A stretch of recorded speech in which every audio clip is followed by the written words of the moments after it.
Two.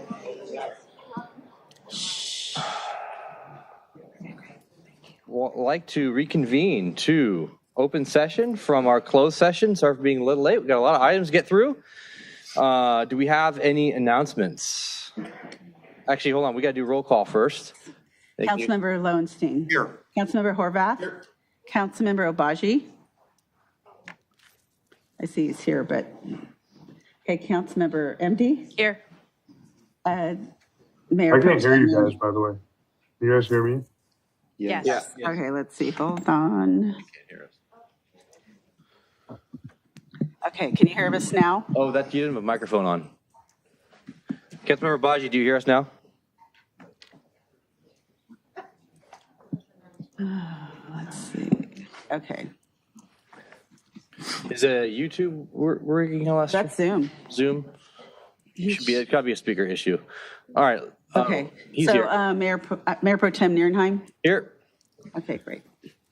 All right, and for the record, Mayor Brand was with us in closed session in the back. He was not here for roll call, and Councilmember Baji was not here for roll call, but he did join us in closed session remotely, and will continue to join us for remote. So, yeah, all right. So, any announcements of closed session actions? No announcements. You covered them. City Attorney Mike Webb also joined us in progress in person. And we had some outside legal representation from John Wellner on items, the 3 litigation items regarding RBW. And we were joined by Derek Strassnutter on item F7. All right. So I'd like to adjourn to a regular meeting on this water replenishing day here on March 21st. Can we get a roll call, please? Councilmember Lowenstein. Here. Councilmember Horvath. Here. Councilmember Obaji. Okay. Councilmember Obaji, do you hear us? Still not? Nope. Councilmember MD. Here. Mayor Brandt absent, and Mayor Pro Tem Nierenheim. Here. All right.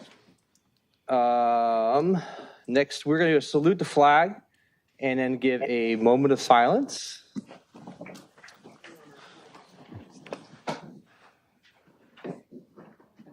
On 3. 1, 2, 3.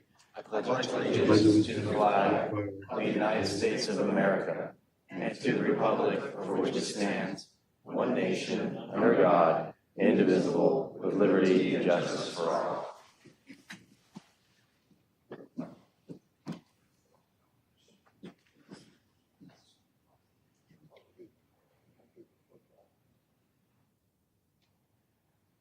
All right, thank you. Actually.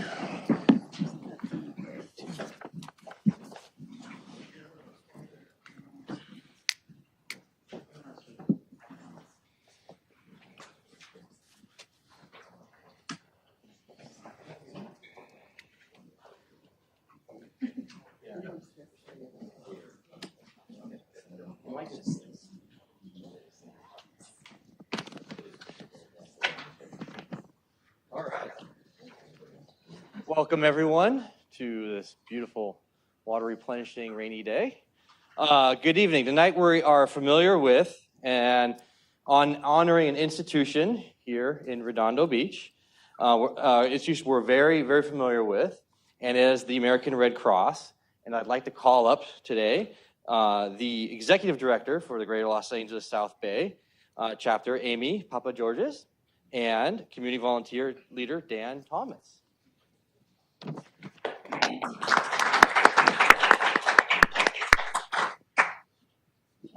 Thank you for, actually, hold on, grab my notes. So thank you for the proclamation, or thank you for your service. Love to dedicate the month of March to you. You guys were, grab that. You guys were established 140 years ago here. You're a humanitarian organization that provides services to those in need, regardless of race, gender, sexual orientation, citizen status.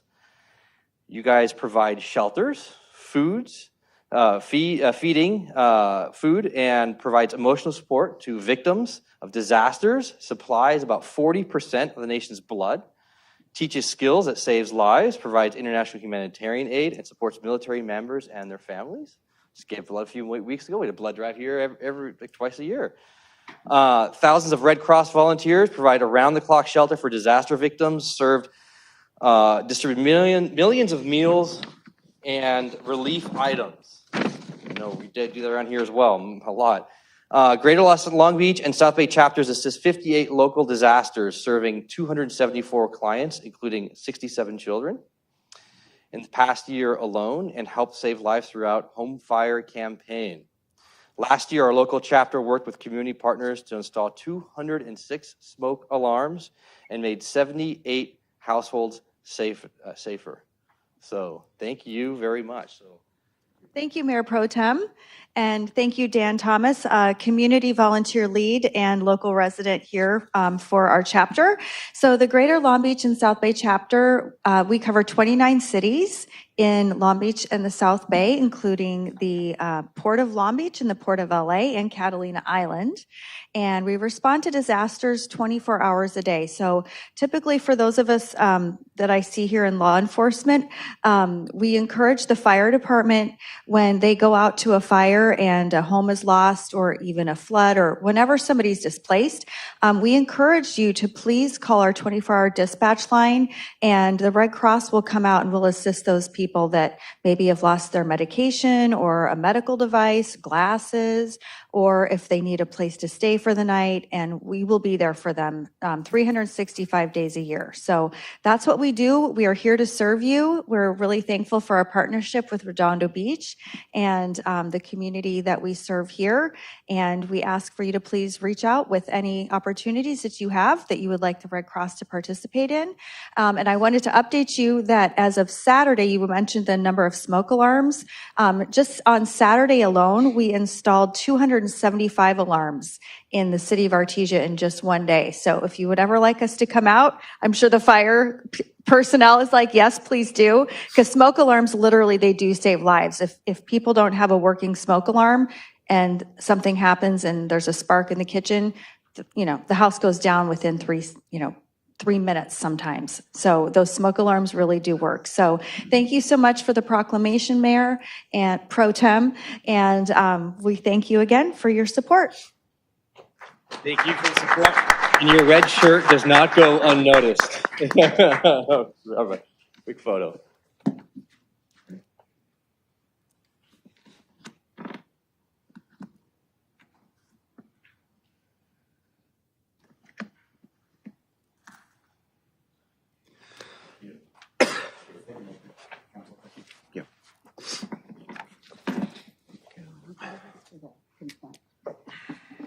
Once we get there.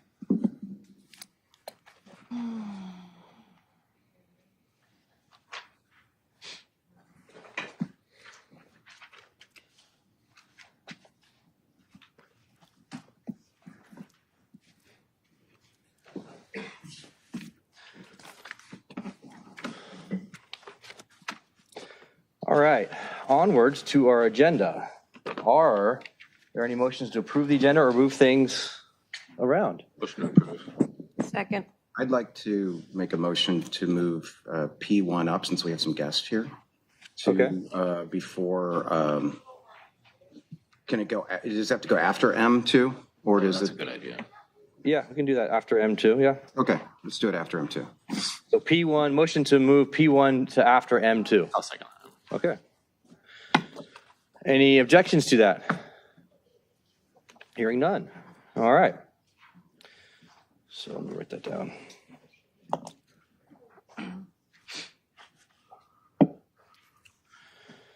All right. Let's see. We need to vote on that. Any objections? No one said no. All right. No agency recess today. Do we have any blue folder items? I believe we got a few emails this afternoon. Yes.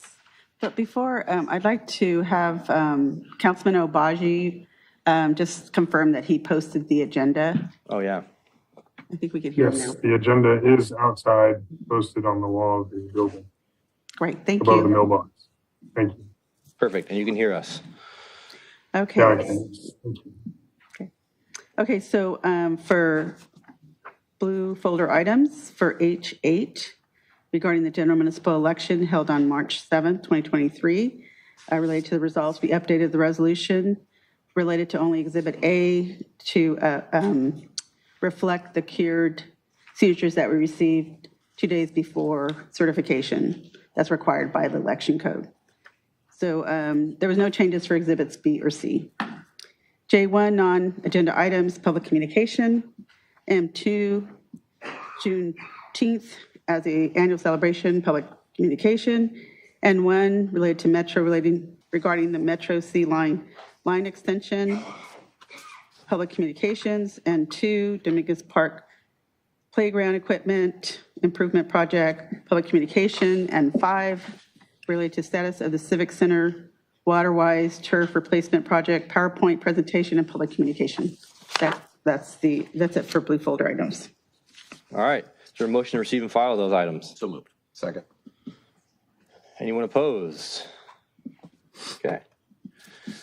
All right, consent calendar. We're going to vote on every single one of these. Announcements? Oh, announcements, thank you. Yes, that's right, we forgot about that. Announcements for council, and Councilmember Lowenstein. Thank you. Just one announcement. Tomorrow evening, March 22nd, on Zoom, 6 to 7:30, there'll be a District 2 community meeting.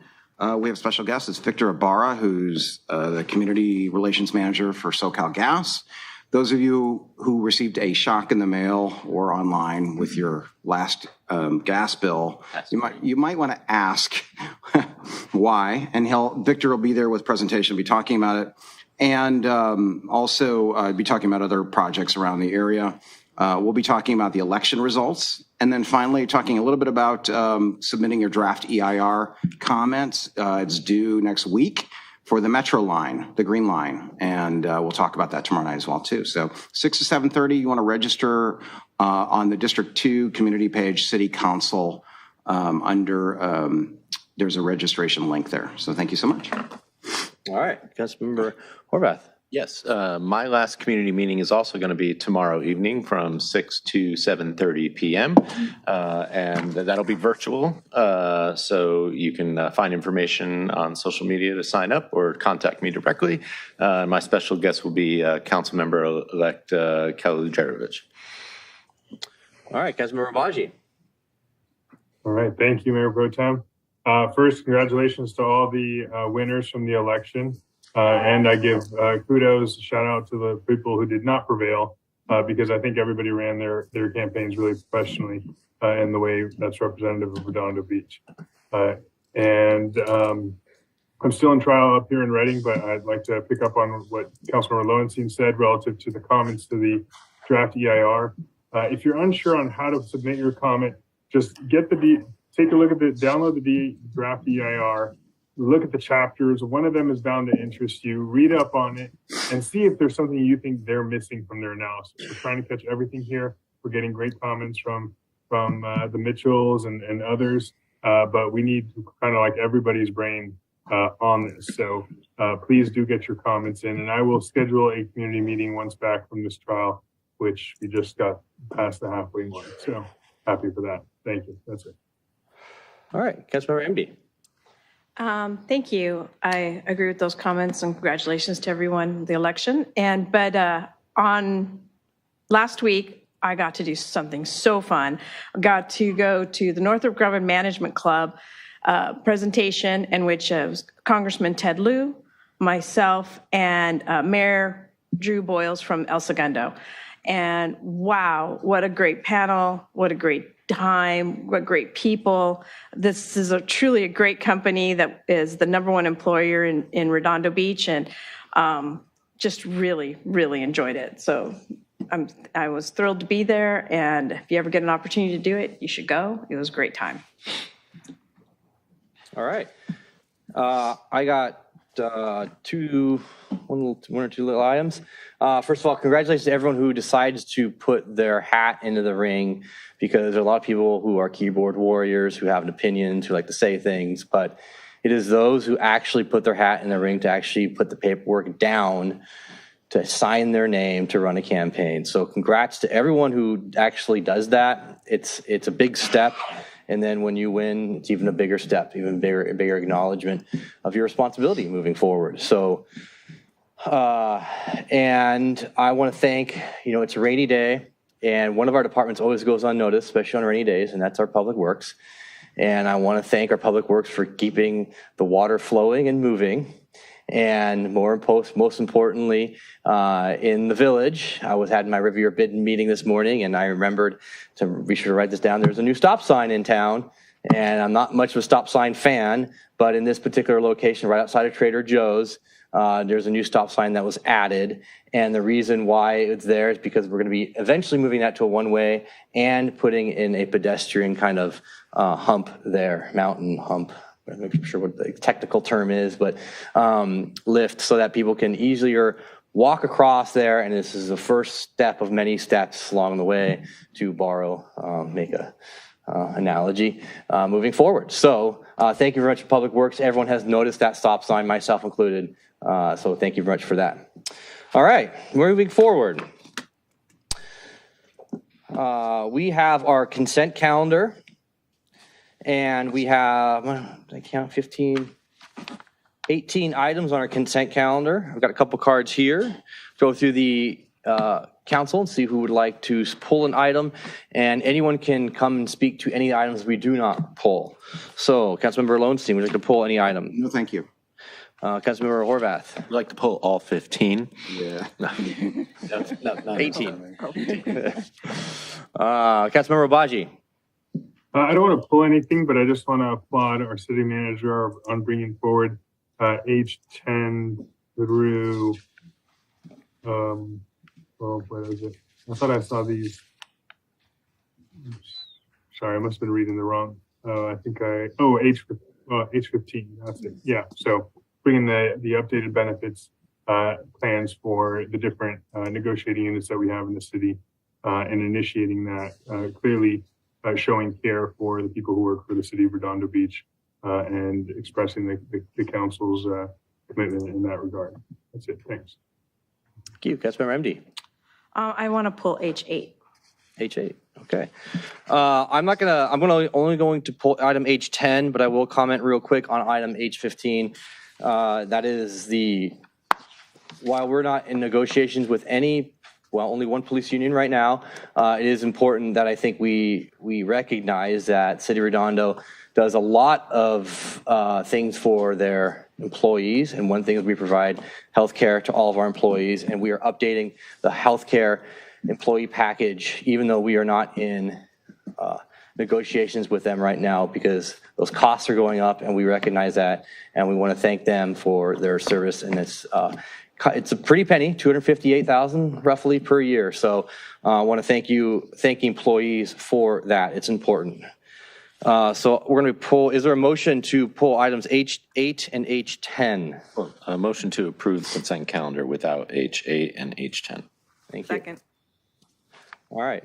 Any members of the public would like to comment to any of the items except for items H8 or H10? You might have a I got 3 cards here, but for those 2 items. Oh, okay, thanks. Anyone going once? Is there any Zoom comments? No Zoom or e-comments. No e-comments on any of those other items? All right, going 3 times for any item except for items H8 or H10. All right, all in favor? Aye. Any opposed? No. Anything to read? Yes, there's a lot to read.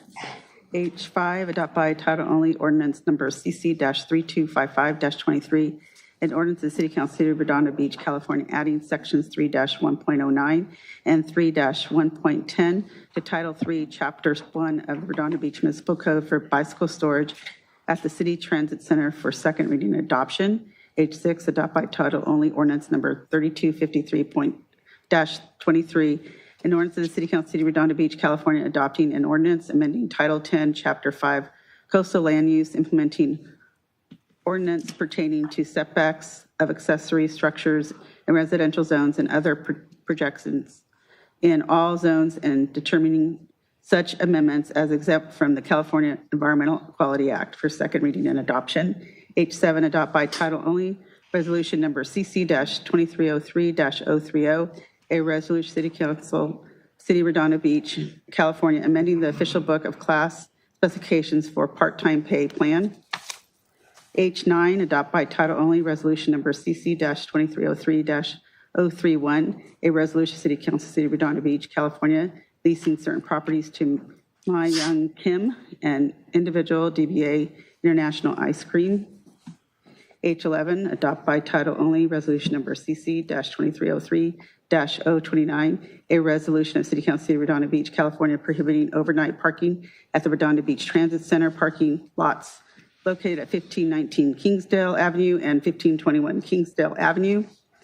H13, adopt by 4/5 vote and by title only, resolution number CC-2303-032, a resolution, City Council, City of Redondo Beach, California, modifying the adopted budget for fiscal year 2022-2023 to appropriate $40,000 in grant year 2022 State Homeland Security Program grant funds. One more. For H15, adopt by title only, resolution number CC-2303-34, a resolution, City Council, City of Redondo Beach, California, updating the pay and benefits plan for management and confidential employees. Thank you. All right, thank you. All right, let's go move forward to item H8. That is the election results. I wanted to pull those, not for the people that were running, because we've already congratulated all of them, but to talk about the measures that were passed. And I personally, I don't know if you guys got in depth with those measures, but for me, people asked me about them and I said, this is going to make the city more efficient, it'll save money, and it updates our charter accordingly. And they seem to be happy with that answer. But I wanted to take this opportunity to explain how this is a big deal, the changes that were made, because it truly will make us more efficient in changing the amounts that we were going to do. What? So let me back up a little. Before 2008, we had over 600 employees. I don't remember the exact amount, close to 700. Now we're closer to 430, 450 employees. And we've grown in population since then, and we have a bit of a more demanding population as to what they want to get done. And one of the things that we did to work around the restrictions that were in the charter was we pushed heavily on our staff, our public works staff, or just different staff that we did. Now we will be able to go a lot further, and and Mr. Wadzansky, maybe you can say it more eloquently, and how this will truly help us be able to not just depend on staff to be doing all the projects so that we can get them done in a timely fashion. We can actually get out to bid more projects so it doesn't have to go through such a long process that they had by changing these amounts. This is a game changer, and I think it will help our employees. I think it'll be more efficient for the residents to get their projects done, and I think you'll see some really nice changes going forward. Yeah, thank you for mentioning it, and happy to answer that question. This may have felt like a fairly benign election topic, but it wasn't. To your point, our antiquated, out-of-date purchasing and policies as it pertains to bid requirements, limits on our authorization for how we treat public works efforts versus maintenance efforts. Those restrictions in the charter that are in some cases were over 40 years old or more really hamstrung our ability to be effective in contracting service.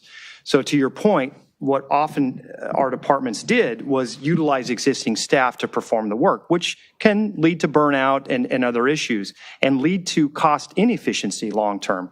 By increasing these limits, by providing future city councils a mechanism to change the amounts and how we define a public works project or a maintenance project, will create an ability to contract more quickly.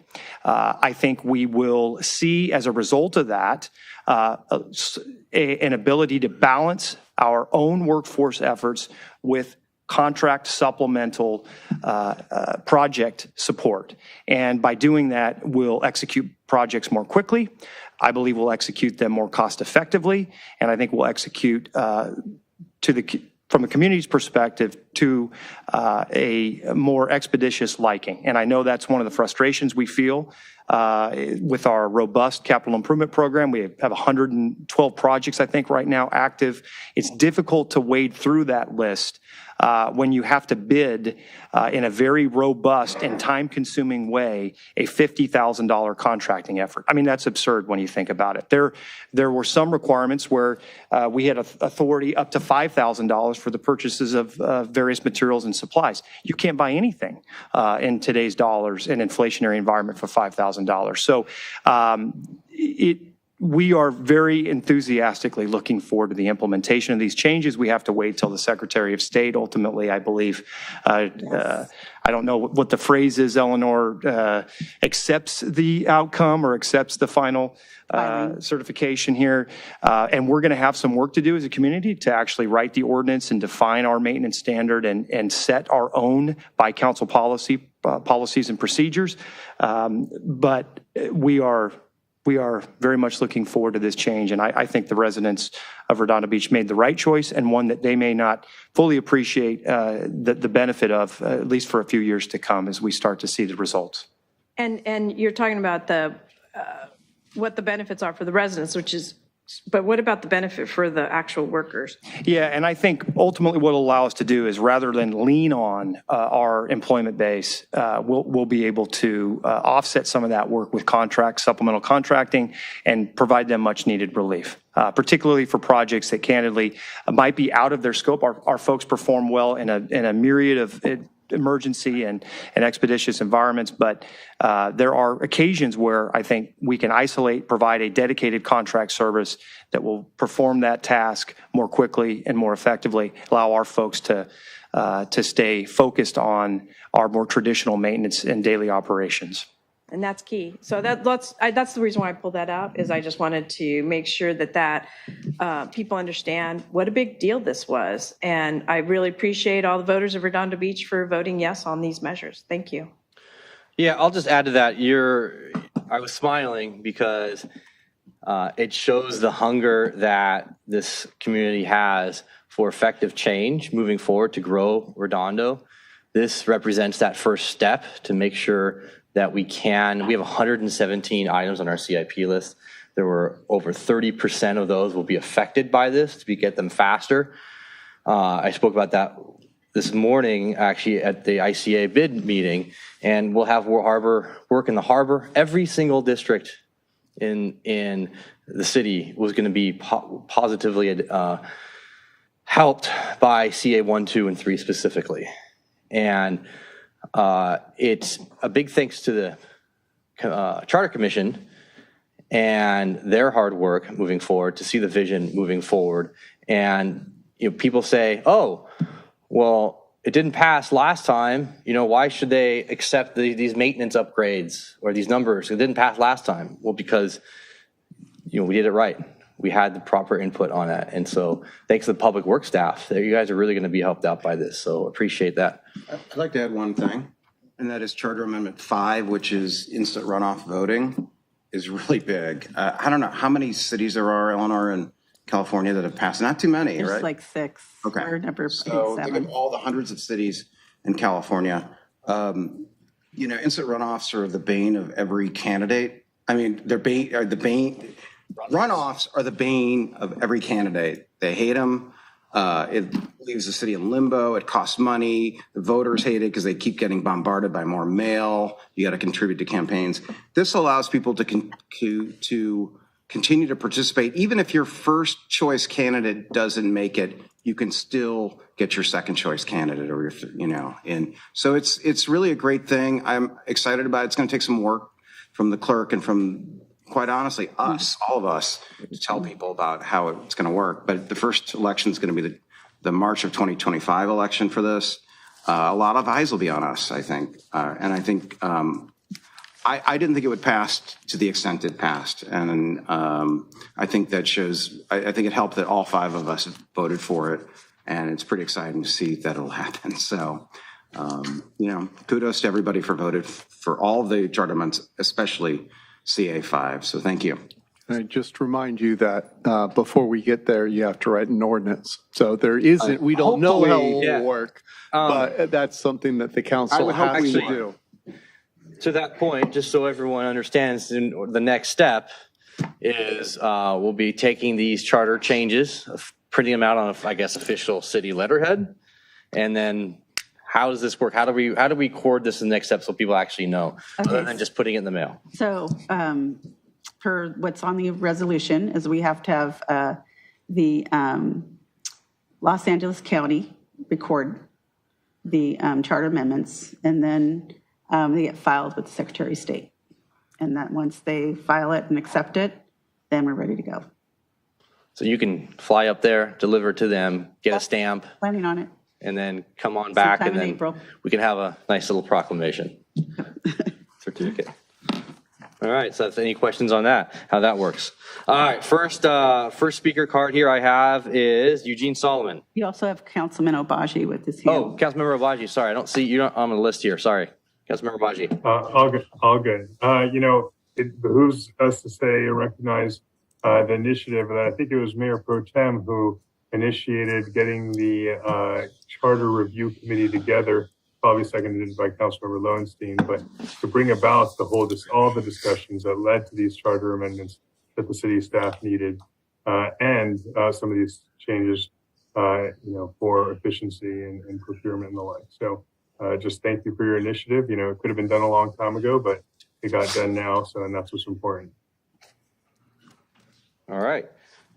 First one up, Mr. Eugene Solomon.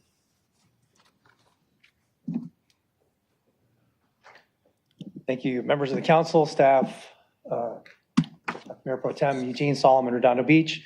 Wanted to thank the voters for turning out for the election, thank them for my election, and for those who did not support me, extend, please, the opportunity to send your kind comments, suggestions, input. I'm happy to hear about all of that for those folks that voted for me and for those who did not vote for me. So I really appreciate that and welcome those kind comments, if you could please. I'd like to amplify some of the comments that were made here. Just one more note on the election. I think in my election, it is a demonstration that you can run positive messaging, a positive campaign, and win a competitive race. And I hope that that is an establishment that we can all embrace going forward. With regard to the charter amendments, I want to amplify some of the comments that were made here. 5 charter amendments all getting passed at once is truly impressive feat. We can do big things in Redondo Beach. Welcome that opportunity to challenge ourselves to do things like a charter review committee and to make these changes, substantive changes that some of which we started discussing at the Budget and Finance Commission 6 years ago. And so nothing happens overnight. It is a lot of work, a lot of staff time, a lot of elected time. It is heavy lifting, and it was successful.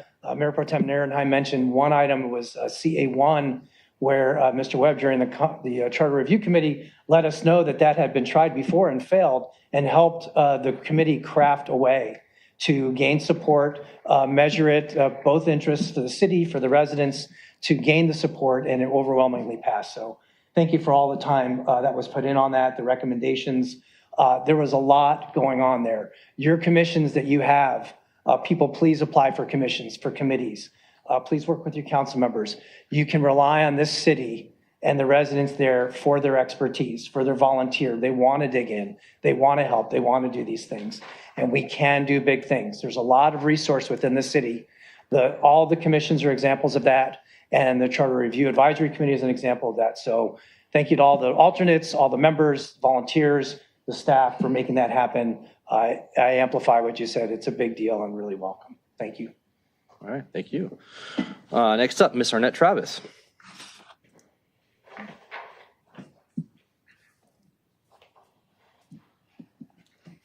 Good evening, and I came here tonight to personally thank certain people, and most of all the voters, to express my gratitude for the election. First and most of all, I thank the residents of District 3 for electing Paige to represent them on our city council. She's a newcomer, but I have faith and confidence that she will fiercely represent her constituents with competency, compassion, and respect. I also want to thank Rescue Our Waterfront for bringing attention to a matter that Mayor Brand thought warranted calling a special meeting at 3 p.m. on a workday to determine whether or not District 3's Councilman Horvath was still a resident of Redondo Beach. Thanks also to Council members Narenheim and Obaji for their repugnant conduct during the special meeting. The appearance of dozens of District 3 residents at that meeting in support of Councilman Horvath is what I consider proof that the branding of Redondo Beach is near its end. And I would be remiss not to thank that woman, Candace Nafisi, third-time loser, for showing her true, spiteful, and classless colors. There's little doubt that the overreach and nasty behaviors of the usual suspects contributed to the victory of the superior candidate. Thank you. You're welcome. Anyone else would like to speak on item H8?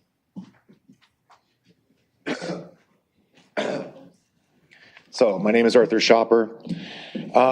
Regarding the amendment, the ranked choice voting amendment, I understand the interest or the investment people had in the community. They wanted to streamline the process and save time.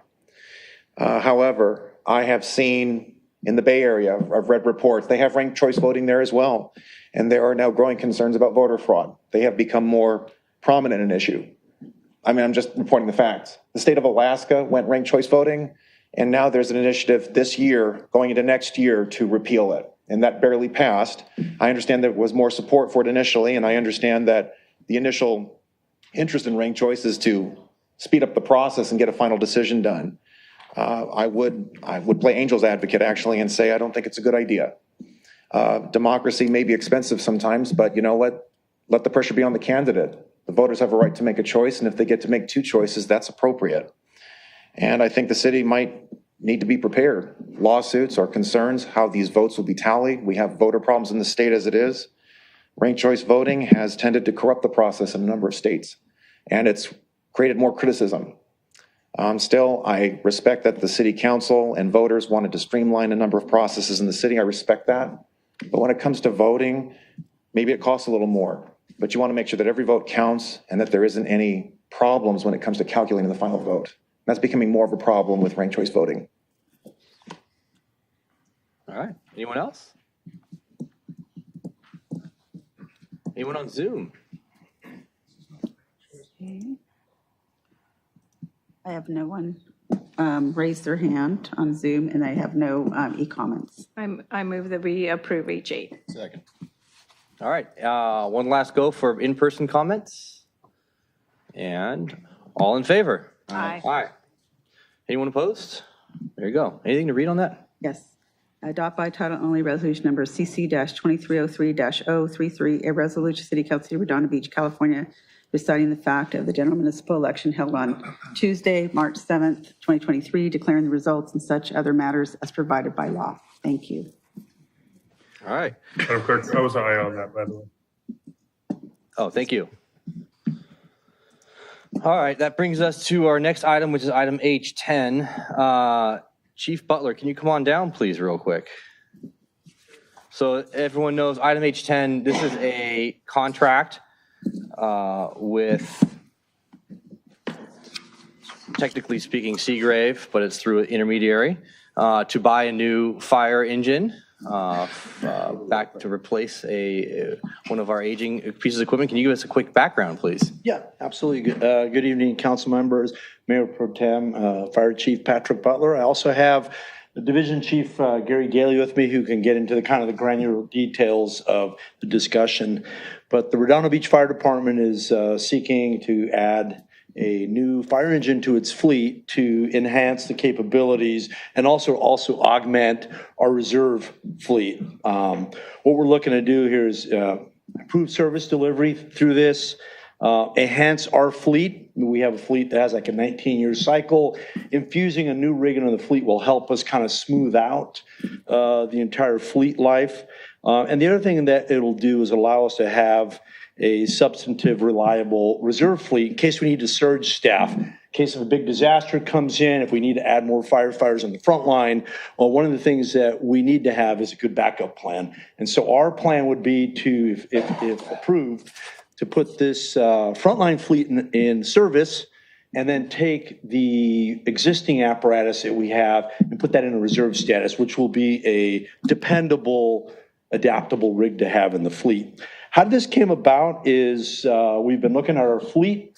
We've been looking to see where we can improve our fleet enhancement. And thing about fire engines is that they don't get built that often. There's a big time delay. Normally you order a fire engine, it could take 36, 48 months to get, especially with supply chain issues. And a local jurisdiction did not take delivery of some apparatus, and the opportunity presented ourselves to say, we can get an engine that we need at a reduced cost in a pretty quick turnaround rather than wait the normal period. So we're hoping to then take this, capitalize on that opportunity, put a rig in the fleet, and then that will also allow us to kind of minimize the maintenance on the holdover fleet we have, who have older rigs in the fleet. The new rig also that we're looking hopefully to get is a clean diesel. So the older rigs we have are kind of legacy diesel systems, and this acquisition will substantially improve our services and kind of an investment into what our firefighters do here day in and day out. So as I went over this, what caught my eye was it had Long Beach all over, Long Beach spec. And I called actually one of my friends who works at Long Beach, and he's like, oh, yeah, we were going to buy that, and we decided against it, like, whatever reason. And, you know, can you describe real quickly in a couple sentences the difference between spec of Long Beach and what traditionally we have here in Redondo? Sure.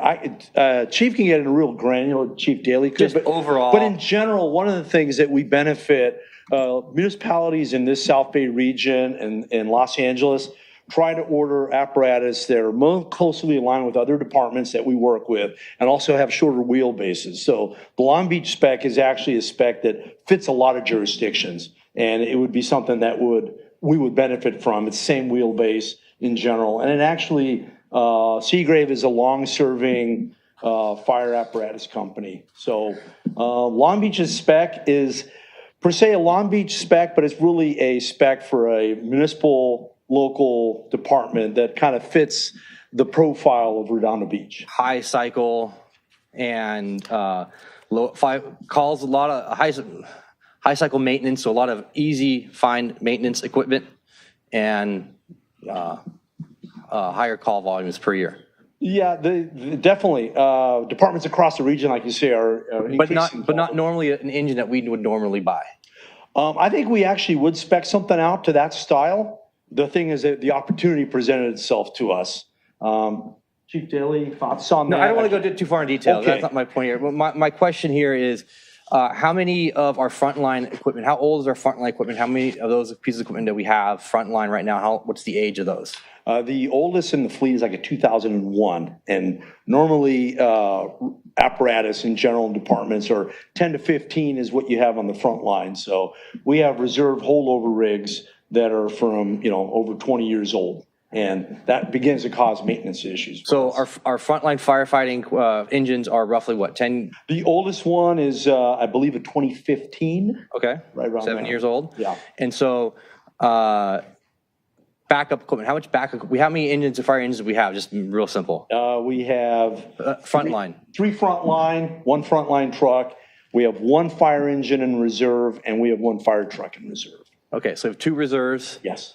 And this will add to that reserve. So if we have 2 vehicles go down, and then you tap those, are all those reserve vehicles in operation right now? We have one in operation. We have one that's out that has a wiring loom issue. So we have one rig that's out of service, and actually both of our 2001s are going to require lighting upgrades. They're going to require annual pump tests. But right now we only have one reserve. And actually, we had to borrow a rig from a local jurisdiction recently because we had ran out of fire engines because of, maintenance issues, last minute emergency repairs we have to do, so. Right. So, and I'm going over that because the report very clearly here states we only have $400-something thousand roughly in the bank and in the funds, and then $600,000 roughly, just cutting numbers here, we're gonna have to borrow in order to buy this. So this is borrowing some money to pay for this particular unit. Yeah, that's one way to look at it. I would say we would accelerate procurement out of the vehicle replacement fund, which has current fund balance of roughly $8.5 million. So we would advance the $600,000 that would normally trickle in over the next several years, fully replenish that account, and then replace the engine. We'll advance the money if this is approved, and then we will begin to replenish that account's fund on a shortened amortized schedule to repay the replacement fund account, so the broader account. So these two were our reserve engines. We now down to one reserve, and that's going to replace that. So how many engines do we have? 10 years or less would be considered frontline. 10 years or less, we have, I think all of them will fairly be new, except our reserve fleet. And I think this really builds the capacity or capability in the system, because we don't really have a good backup fleet. Right. And that's really, I think, what this helps us there was get the reserve fleet. As I discussed this with Pat, as this was coming forward, what I think appealed to me most is that it's taking out of reserve a very antiquated engine and replacing it with an engine now that's going to be roughly 8 years old, the 2015 Pierce. That engine will be far more reliable when we have to press the reserve apparatus into service than our current reserve unit. So in effect, we're not necessarily adding to the depth of the reserve, we're upgrading the quality of the reserve unit so it's more reliable when we press it into service. So the 2015 then, that'll become a frontline reserve, that's a really good rig to have, for us to have that type of, dependability, to have a 2015. So one of the rigs that we're running frontline now will become a reserve rig. And then the other rigs will transition out of and not look to spend any more money in the repair. Currently, we're looking at ongoing costs on those repairs. They get older, and it just, at some point, what they call the wrench hours, the amount of time it takes to wrench on these rigs, at some point, there's a diminishing returns. So yeah, this would be something that would enhance, and I think it would be a benefit to the department and the city. Yeah, thank you, sir. All right, we have public comment. The only last thing I'm going to say to that for now is this type of activity process planning was not in our assessment that we went over last year. So having one of these come up now and buying for it and moving these schedules forward, I think it's something when we go over the budget we need to think about in terms of future planning for how much money we're putting in for frontline backup and thereafter actually putting the money in, not borrowing money, because this $600,000 is a budget amendment and it's not technically in the budget. We now have to put it in the budget You're to moving do this. it. Yeah, right. You're appropriating funds that are in reserve right now in the account and pressing them forward into the budget and then spending the money. I think where this makes the most sense to consider is the life cycle that we assign to our frontline engines. You might recall a couple years ago, budget action actually extended the fleet and the life of all of our vehicles in the city, fire engines included, by a couple of years. I think we're starting to feel that a little bit now. And what we want to probably consider as we talk budget is whether or not we need to amortize our vehicles over a shorter life cycle and therefore keep them a little more fresh. 25-year life cycle is a little bit long, as we've noticed here. Well, I think our frontline two reserves engines, and one not even working doesn't leave us really any type of backup. Yeah, so exactly. I think our frontline engines are at 17 years, I think, is the actual number. We might want to consider accelerating that replacement cycle. Yeah. Yeah, definitely a important issue. All right, thank you, sir. I got one card from Wayne Craig. What? Oh, sorry. Actually, let Wayne speak. All right. Councilmember Baja, I don't see if you have your hand up, so let me know. Wayne Craig, come on up. Mayor Pro Tem, Council, would like to encourage the council to approve this motion. I think it's a great idea after speaking with some of the chiefs that we have, and Obviously, Division Chief Daly is an expert on fire engine design. He's helped out some of our current systems that we have in place. I don't know if you checked out the one in the last open house. It's quite impressive. It's a good representation of what we can do for the city. I think if you don't take advantage of this opportunity now, the issue is with these are kind of extra engines that weren't taken by Long Beach. And if we wait, the next time we say, hey, we should go back and order one of these things, it could take 3 to 4 years to get. So it's a great opportunity. It's kind of been handed to us, and I encourage the council to approve it. If you care about our fire department and our firefighters, please vote for this. Thank you. All right, any other members of the public want to come down and speak to our approval budget amendment for this item? Councilmember Lowenstein. Yeah, just real quickly, you said we have $8.5 million in the vehicle replacement fund, correct? Yes, and that's the fund balance. But to keep that in mind, that is a combination of all of our over 200 vehicle units that have their own individual accounts that are slowly accruing. Yeah. So there's funds available for those replacements down the line. But we're going to reimburse it, is what you're saying? We will. So I'm in favor of this, but $8.5 million is a lot of money. I know I was not happy when we had $6.5 million. It's not grown to $8.5 million. We have a lot of needs in the city. I understand that we save for a rainy day, that we need these things, but wow, it's getting bigger than before. And I know vehicles are getting more expensive. Anybody that's bought a vehicle recently can tell you that, but boy, that's a big part of it. Yeah, it's gotten pretty heavy. So, and I would add I'm to definitely that. in favor of this. I think it's a great investment, especially with the savings we're going to get in terms of the supply chain problems and everything else. Yeah. What I would say to that as well is it's actually grown in the last 2 years due to supply chain issues. We've approved expending funds out of that account to purchase, in some cases, up to 20 vehicles a year. We have had a very difficult time actually receiving those 20 vehicles. So our fund has grown. Meanwhile, we've got invoices out for, gosh, I don't know, maybe, I'm not sure if Ted's here, 15, 20 vehicles that we're still waiting to receive. So that we pretty much buy about $1 million worth of vehicles a year. Is that right? Yeah, it depends. If we get a big apparatus like a piece of fire equipment, it might be $2 to $3 million. But typically, when we're talking about just vehicles, it's $1.5 million, $2 million a year. Police vehicles, something like that. Staff vehicles. Okay. Yeah. But we've had a hard time actually getting our hands on them. Bulk purchases have been difficult during the sort of post-COVID supply chain issue. Okay. Thank you. Zoom comments? So, I just want to mention to those people on Zoom, if you can please raise your hand if you'd like to speak on this. If you're on the phone, just do *9, and that'll raise your hand. But at this time, I don't have anyone, and I have no e-comments. Okay. Real quick question. How much does it cost to outfit an engine? Because it's not just a straight million. Is it, do we buy all new equipment on top? Do we just go a little bit more? Because it's not just, hey, we get this and everything's there, right? Yeah, so it depends is the answer, but we're going to be moving a lot of equipment over since we do have the reserve fleet that we'd be moving from 2015 into the reserve. So it would be a pretty minimal, we'd probably take it out of our current budget and move like hose, axes, SCBAs, just move from apparatus to apparatus anyways. To answer your question, about 30 to 40K if you want to outfit a brand new engine with equipment. Okay. All right, thank you. Sure.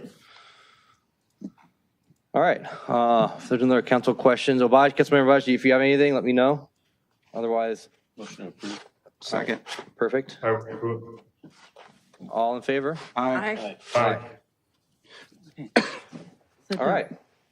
Adopt by a 4/5 vote and by title only, resolution number CC-2303-028, a resolution, City Council, City of Redondo Beach, California, authorizing a 2022-2023 fiscal year budget modification to appropriate $1,032,000 from the Vehicle Replacement Fund to the Public Works 2022-2023 fiscal year operating budget to replace and outfit a new fire engine. Thank you. All right, thank you. So this brings us to the public participation on non-agenda items. It is 7:06. We'll give you 30 minutes from there, so that's 7:36. You get 3 minutes each. Speak once. We cannot respond. We can ask them clarifying questions. We take orange cards first, then go to Zoom comments, then to in-person comments. And I think that's it. So first one up is Arthur Shopper.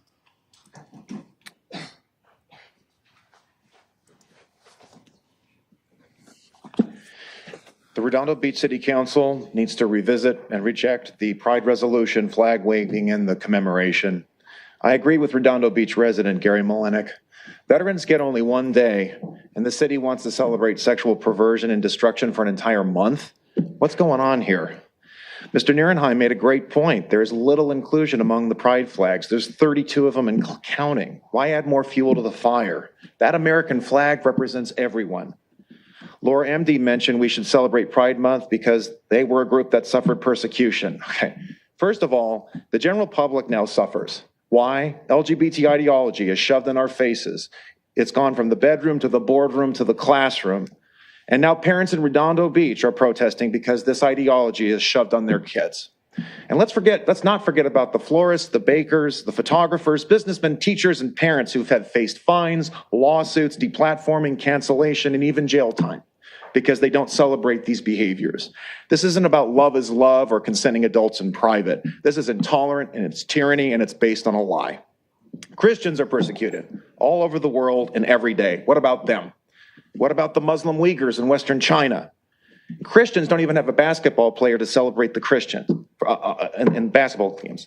Now, the counterpoint people often will say is that people are born gay or born trans, but that's a flat out lie. People aren't born gay and they're not born in the wrong body. A recent study by MIT and Stanford researchers confirmed there is no gay gene. And another study by Swedish researchers looking over a long period of time, individuals who mutilate their bodies or put chemical castration into themselves do not improve their health or wellness. Transgenderism is a mental illness. Homosexual conduct, it's inherently harmful. It's a misuse of organs like shoving a straw up your nose to drink. Psychological reports, Center for Disease Control, National Institute for Health, they've all documented the numerous health problems associated with homosexuality and transgenderism. Their average lifespan is cut by 20%. And that is in the most LGBT-affirming countries. It's not about persecution. It's an inherently harmful behavior that is born out of abuse, neglect, confusion, molestation, or shame. It requires treatment, not enabling. Let's not forget about the millions of people around the world who have left homosexuality and transgenderism. And look at the staggering number of detransitioners who are now suing. It is clear that these are harmful behaviors that shouldn't be celebrated. The majority of residents wrote in opposition to this resolution, and you should respect their wishes, and rejected this promotion. Councilman Lowenstein says, I feel sorry if you see this as a political thing. It is political. And it's time we had some courage to say that this is based on lies and it shouldn't be promoted. And you shouldn't be using taxpayer dollars to celebrate this. Enough's enough. It's time to take the rainbow back. All right. You have a therapist on staff, right? All right, it's enough. Gary Molinek, you're up next.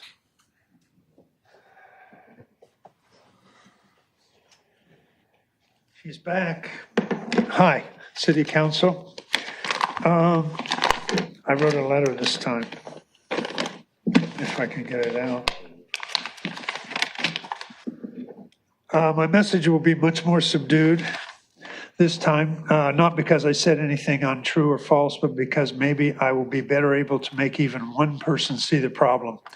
God didn't make Adam and Steve and Todd, Nils, Zine, and Gary so we could frolic around in the garden. If he did, none of us would be here, even if we lived 1,000 years. But maybe men can give birth by now. I may have missed something. Many of these type of decisions that you all have made are typically based on two things, money and emotions, with little or no consideration for those citizens who would oppose it.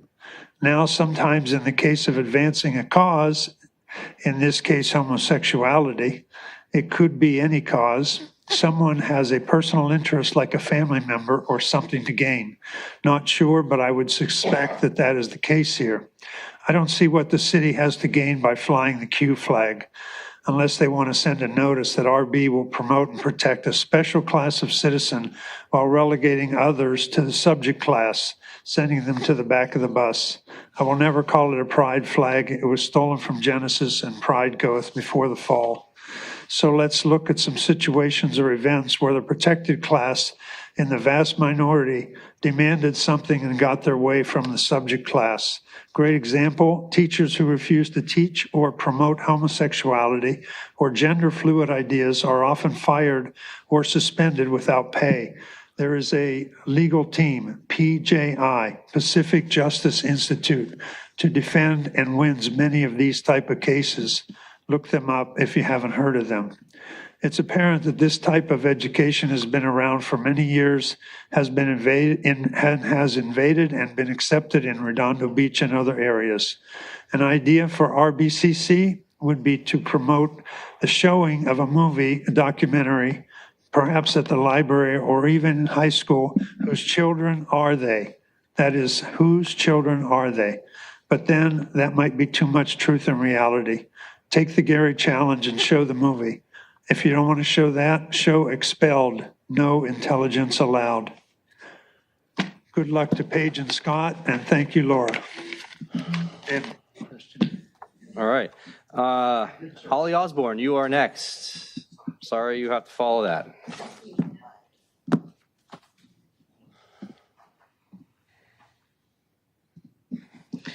Good evening, council members and Mayor Pro Tem. Last week, you all were very accommodating to me because I had some graphs and charts I wanted to show, and I hit the send button at 2:59. They were due to be sent by 3 o'clock, and I thought I sent them, and it turns out my computer barfed on me. And so then I managed to send them at 4, and you made it work. But there were a few typos and a few spurious characters in them. And then I just discovered about 2 hours ago that that thing has been reproed exactly the way, with some spurious characters and stuff, as part of a draft letter you're going to submit. And I just want to tell you, if you want to use my stuff, I'd be really happy to correct it, okay? And I'm just telling you, everybody in front of it, because otherwise I'd have to call up 5 different people. So I'll be happy to make it clearer, because I don't think you intended to copy something that had a big arrow just stuck at the end of it, and a file and a picture accidentally duplicated. Okay, that's all I wanted to say. I hope I'm hearing from somebody behind me to the right shortly. Thank you. All right. Next up is Scott Carter.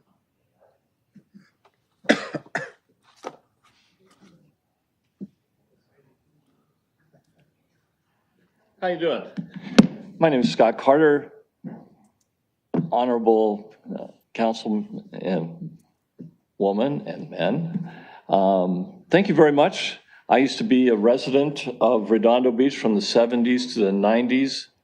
I had a wonderful time. I was a member of the Junior Chamber of Commerce. We did a lot of civic projects, raised money, did a lot of good. I loved living here. I've since moved over to the San Pedro and then to Rancho Palos Verdes. And one of the things that I used to do was sail with a rainbow on my windsurfing sail off the beach here. I didn't know that would be taken from me and turned into a political flag for homosexuals. I'm disappointed about that because I'm not homosexual. I can't fly that windsurf sail anymore. What I have wonderfully experienced in Redondo Beach in the past was the amount of science, math, and engineers, and that's what Redondo Beach stands for. It does not stand for homosexuality. Flying that flag gives the wrong impression. What stands to me is that there are thousands of engineers, aerospace workers that live in Redondo Beach that have never been saluted. And James Webb Telescope was here for a number of years. I know some project managers on that. I know some scientists who worked on that. That's a wonderful thing to have Redondo Beach stand up for instead of the rainbow flag. Also, first responders. That's something to stand up. Are we going to stand up a month for them? That's not on your plan, I'm sure. What also comes down to is a religious flag. Why don't we have a religious flag? If we're going to fly a flag for one purpose, we should fly them all for those purposes, especially the ones that represent the true nature of Redondo Beach and what you guys really stand for. So thank you very much. All right. Is there anyone else? I don't have any more cards. Actually, we'll go to Zoom first, as per our standard status quo. Okay, we have Sandra Siegel. Who? Sandra Siegel. Oh, Sandra Siegel. Mayor and Council, I am here tonight, virtually, to pay tribute to Christian Horvath and Laura MD. I want to thank you for your years of public service to the city of Redondo Beach. You took a lot of abuse, but you never lost sight of your duty to the city of Redondo Beach or to the residents. You advocated for the residents of your respective districts, which is exactly what they elected you to do. I appreciate your support of open discussion and listening to various points of view, views you agreed with and views you didn't agree with, because you two always upheld democratic principles. Laura MD, you put up with a lot of misogyny. The pinnacle of that was the time your fellow council member lectured you about the term mansplaining. In other words, he was mansplaining you on the topic of mansplaining. Lots of women and men got a good laugh over that one. Both of you were lied about online by people foolish enough to get their so-called news from social media and from those who wrote that so-called news. But you both kept your heads above the fray. To the mayor and council majority, I believe you all came into this role with good intentions, but you have spent so much time in your echo chambers, I think you may have lost sight of your original reasons for serving. You can call yourselves resident focused, but if you're ignoring the voices of residents who don't agree with your positions and ousting commissioners for the crime of being willing to hear the voices of residents who don't agree with your positions, and trying to oust a duly elected council member over an already corrected paperwork error made by the county, then you are not resident focused. I suggest that before the new council members are seated, you four need to take a good long look in the mirror and ask yourselves, how can I do a better job of serving the people of Redondo Beach and of my district? Thank you. Okay, that's the only one for Zoom. And then I have one comment from e-comment. Okay. Anyone else in person wants to come down? Last go. Come on down. Nikki. Winner, chicken dinner. Hi, Nikki Negretti Mitchell, District 3. And, I've been learning a lot about Redondo Beach. I've been living here for 42 years, and I've lived in all 5 districts. And so this whole process that I've been in has been kind of interesting, tiring, but interesting. But I'm just fascinated about the history of Redondo Beach, finding out that Redondo Beach was here first, before Torrance, before Manhattan Beach, Hermosa. We were here first. Something really intriguing I dug up, no pun intended, but El Nido used to be a cemetery. And but it wasn't El Nido Park. There was a cemetery there in the general area of El Nido Park. And apparently they took remains out of there and took them over to Pacific Crest. But now there's a chance that there were unmarked graves, which they tend to find various development projects. Sometimes they find unmarked graves and human remains. And so this is right behind my house. So I thought that was interesting. And I'm a third Native American, so, I'm intrigued to find out if there's any cultural thing there. But so I just wanted to share that. And I just wanted to thank everybody for their support and good-natured representation of the constituents. And yeah, that's about it. I think the rest of what I have to say is, you know what I'm going to be talking about next. So thank you. Okay, I have one more for Zoom. So Candace Nafisi.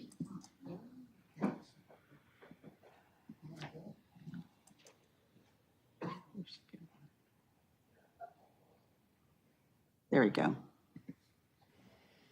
Good evening. This is Candace Nafisi in District 3. I wanted to call and to thank my supporters who supported me in running for City Council. It's always a humbling experience to learn the concerns of my community, and I'm grateful for it. Although I was unsuccessful, I have zero regrets, and I stand tall with my additions to the community, while I watch many of our community members remain small-minded with their comments. I hope that the new leadership coming in understands that we're one community with several issues of importance. Mr. Horvath, I wish you the best of luck in Torrance. For the record, in October, 12 of your neighbors have shared with me that you did not live in your residence, and I have never said a word. In fact, I shared this information with a friend that we share in common to alert you. I want to congratulate Eugene Solomon on winning for the treasurer's seat. We are so lucky to have a competent, experienced person in the treasurer's race. And I also want to congratulate Scott Barron on winning District 5. Lastly, I want to remind everyone the DEIR deadline for the Metro is coming up, and I want to encourage all residents to submit comments in support of the Hawthorne option. There are many, many advantages to being on this side of the dais, and I look forward to many of them. Thank you so much. Good evening.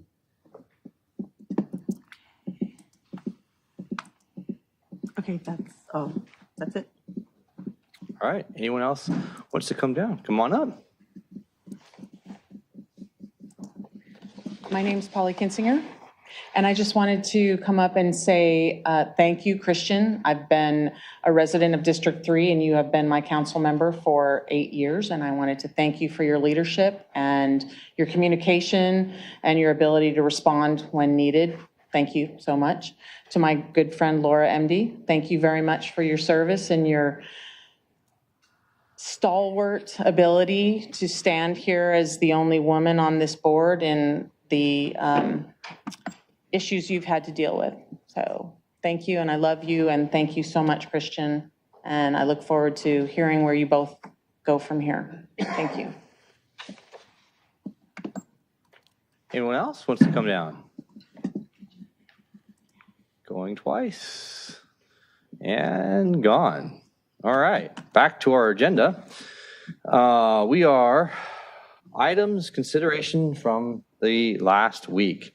So item N1, we didn't get to it last week. Discussion and possible action regarding curtailing the parking of vehicles for sale on major roadways. And our city attorney, who is back from Sacramento, did not expect to be here. Thank you for being here. And this is your item with Ted. No? Okay. Eventually it will be Ted, but depending on the direction from the council. This was a unanimous vote of the council because there have been a number of complaints from residents about the parking of vehicles for sale on Inglewood Avenue and Manhattan Beach Boulevard. It's directly across the street is the city of Lawndale. They have an ordinance that prohibits it, and they post that. And so all the cars are on the Redondo side and none are on the Inglewood side. When we had the brief discussion, I pointed out that there was a federal decision overturning a City of LA sign ordinance. Similar ordinance is City versus Burkow, which are in your materials, along with a number of other federal decisions that all struck down the ordinances. But Jillian Martin, who handled this while she was with our office, checked with Lawndale. They had 3 people challenge it, and it was upheld by the California State Superior Court. They did not have any federal challenges, and they felt good about the enforceability of their ordinance. However, states' superior courts will often rule differently than the federal courts. LA revised their ordinance based on the Lawndale ordinance. And the principal difference between LA, the one that was overturned, and the Lawndale one is Lawndale provided an exemption for posting it within 500 yards of where an individual lives. The federal courts have found largely that the cities hadn't listed specific factual reasons and didn't narrowly tailor the ordinance to address the significant governmental interest without infringing upon commercial speech. So commercial speech has been, since the 1950s, protected under the First Amendment. Wasn't always so.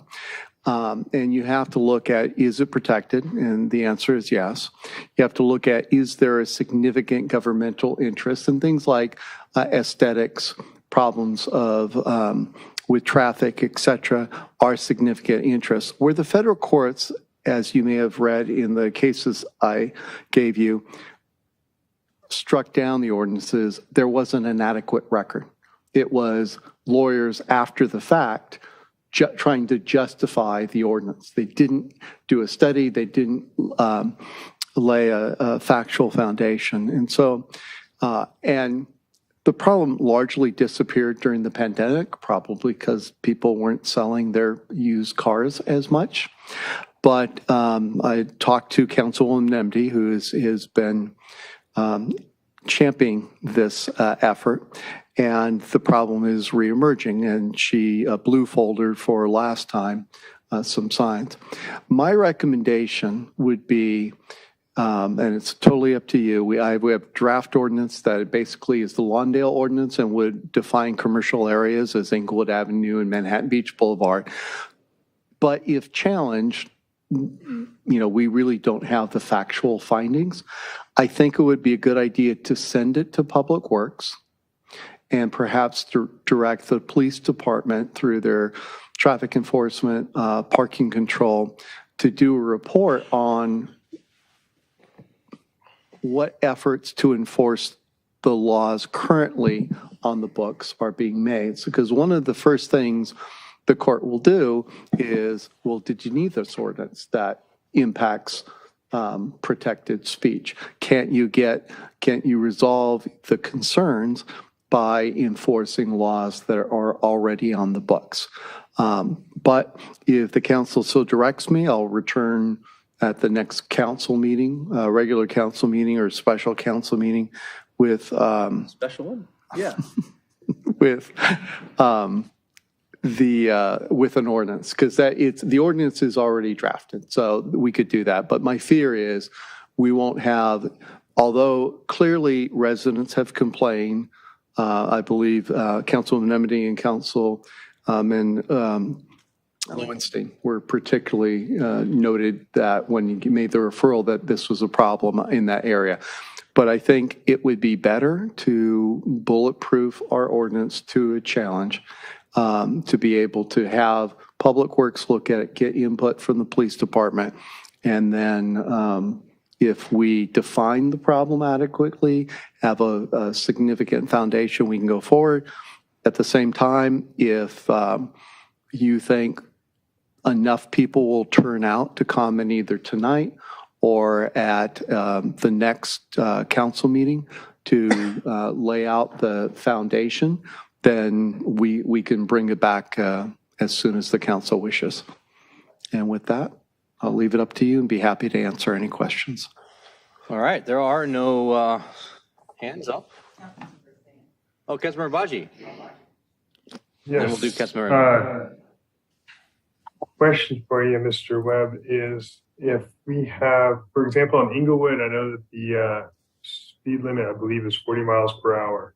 And if the sale of the vehicles poses a sightline hindrance for the people turning out of those streets that dump onto Inglewood, especially given the speed of the cars, could that be a basis of forget banning the sale of the vehicles, but just prohibiting parking during, for example, rush hours? Yeah, it could be, but you could also justify the banning of vehicles, posted vehicle signs, because people will be looking at them, they'll be distracted.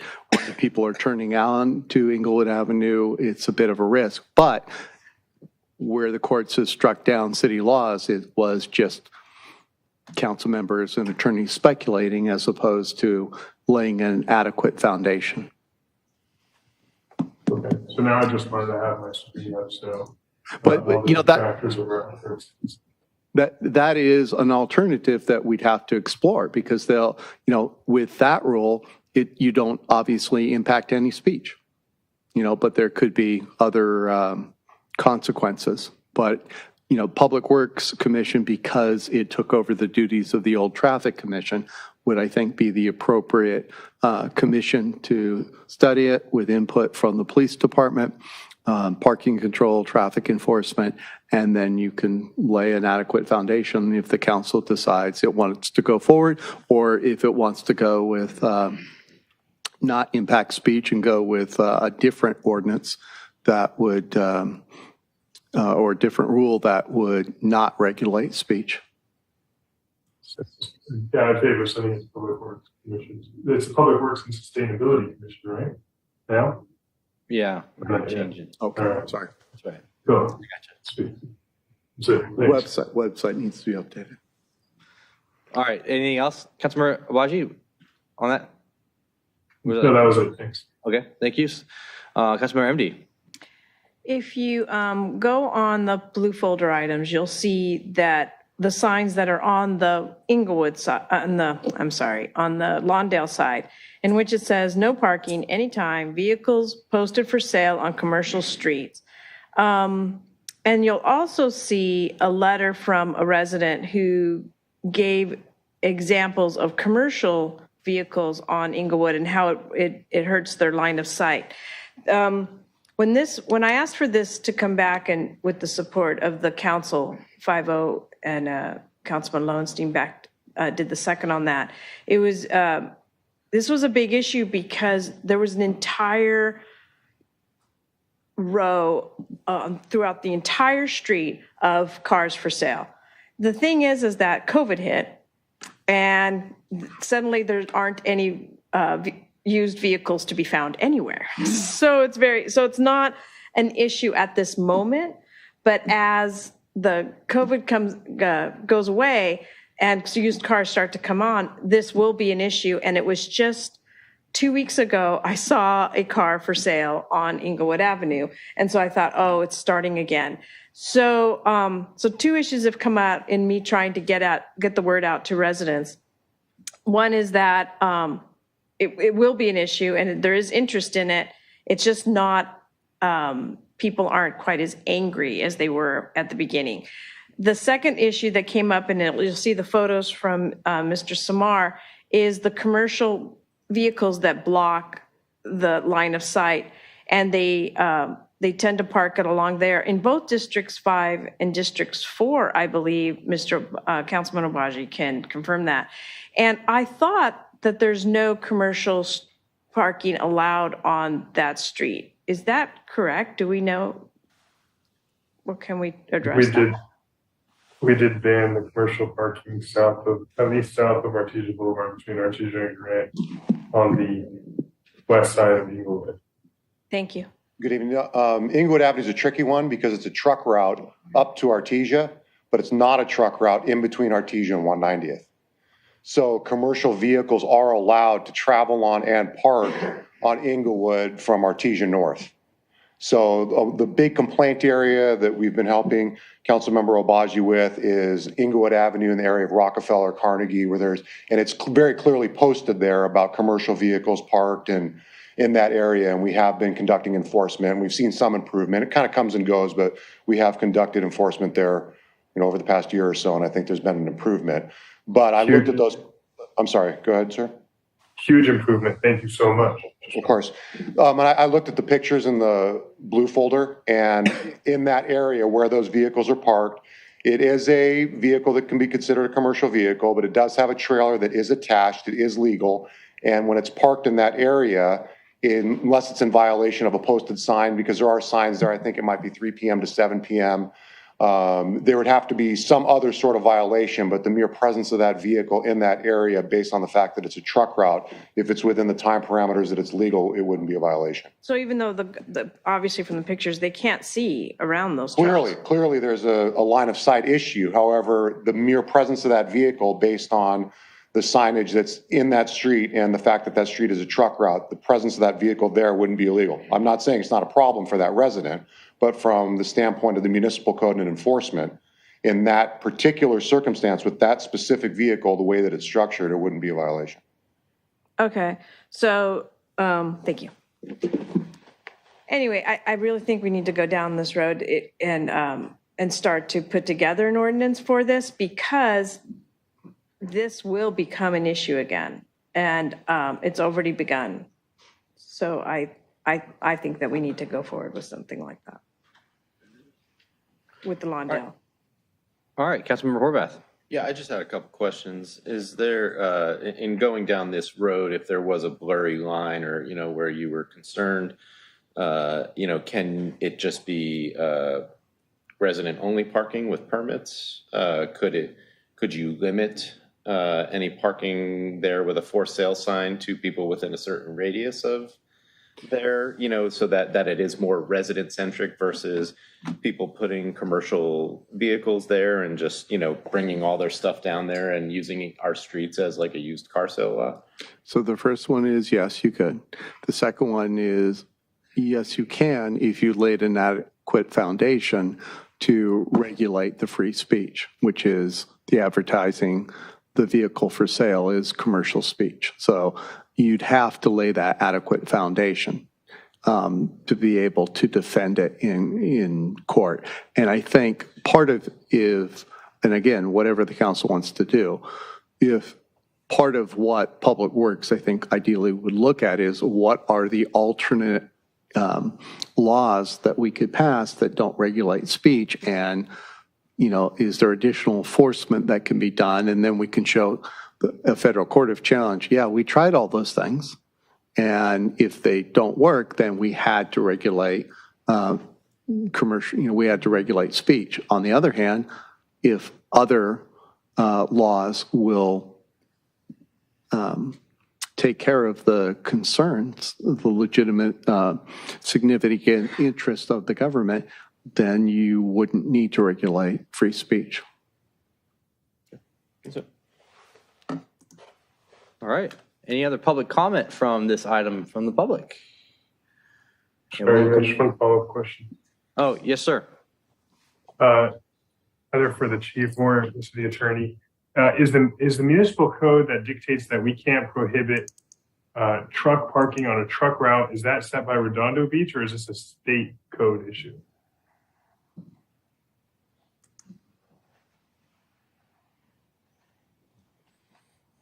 That's in the municipal code. So the truck routes are established. I don't have the section offhand, but the truck routes are established in the municipal code, which identify where the truck routes are. For there, it's basically Artesia or Inglewood South, and then you have to go eastbound Artesia to Hawthorne and then back down 190th, because Inglewood in between Artesia and 190th is not a truck route.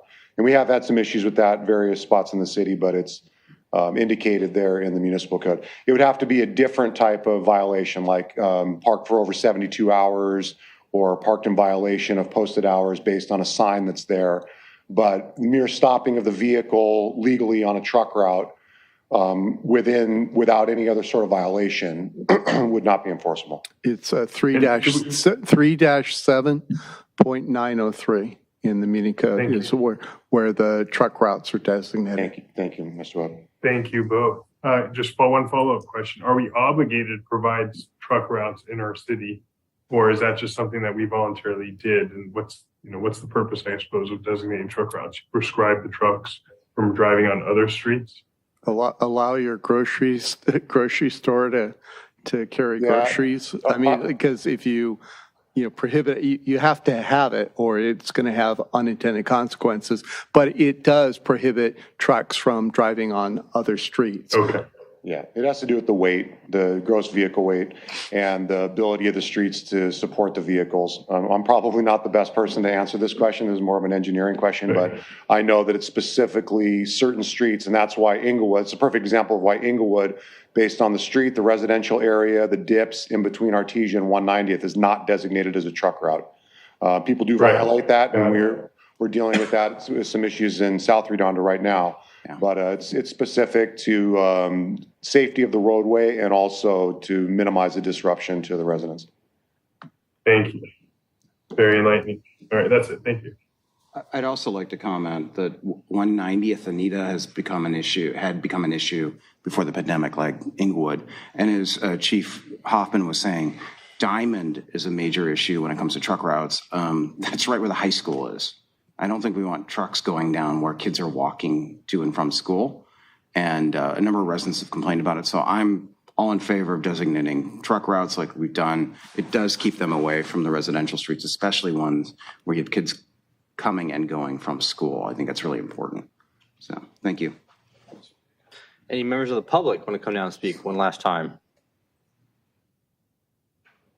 Any members of Zoom? Anyone Zoom? All right. Okay, so I'll make a motion that we, that council looks at, how would I say that? Well, you can correct me, however, but to look at how to curtail parking of vehicles for sale on major roadways. With referring to... I was going to say, refer to Public Works, looking at restricting vehicles for sale and other laws that could be enforced to address the problem, including whether the 3-7.903 truck routes needs to be revised. With police providing input. Yes, and ask the police and to provide input to the Public Works. I'll second that. And Sustainability Commission. So move. Okay. Second. I seconded it already. Thank you, though. Is there any discussion on the motion that's on the floor? All in favor? Aye. I'll be opposing that 4-1. All right. Next item M2. Discussion and action regarding commemorative Juneteenth as an annual celebration. Elizabeth House, you are up.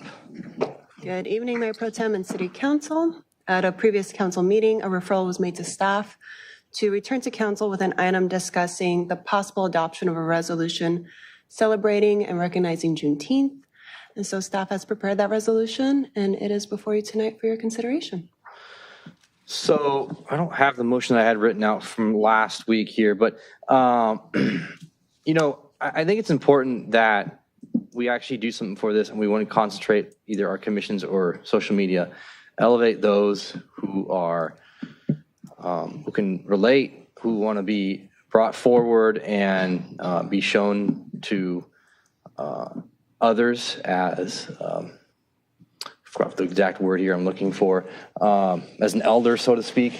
Something that we should put on social media, actually educate people, actually put it out there through, whether it's our library or library commission, historical commission, so on and so forth.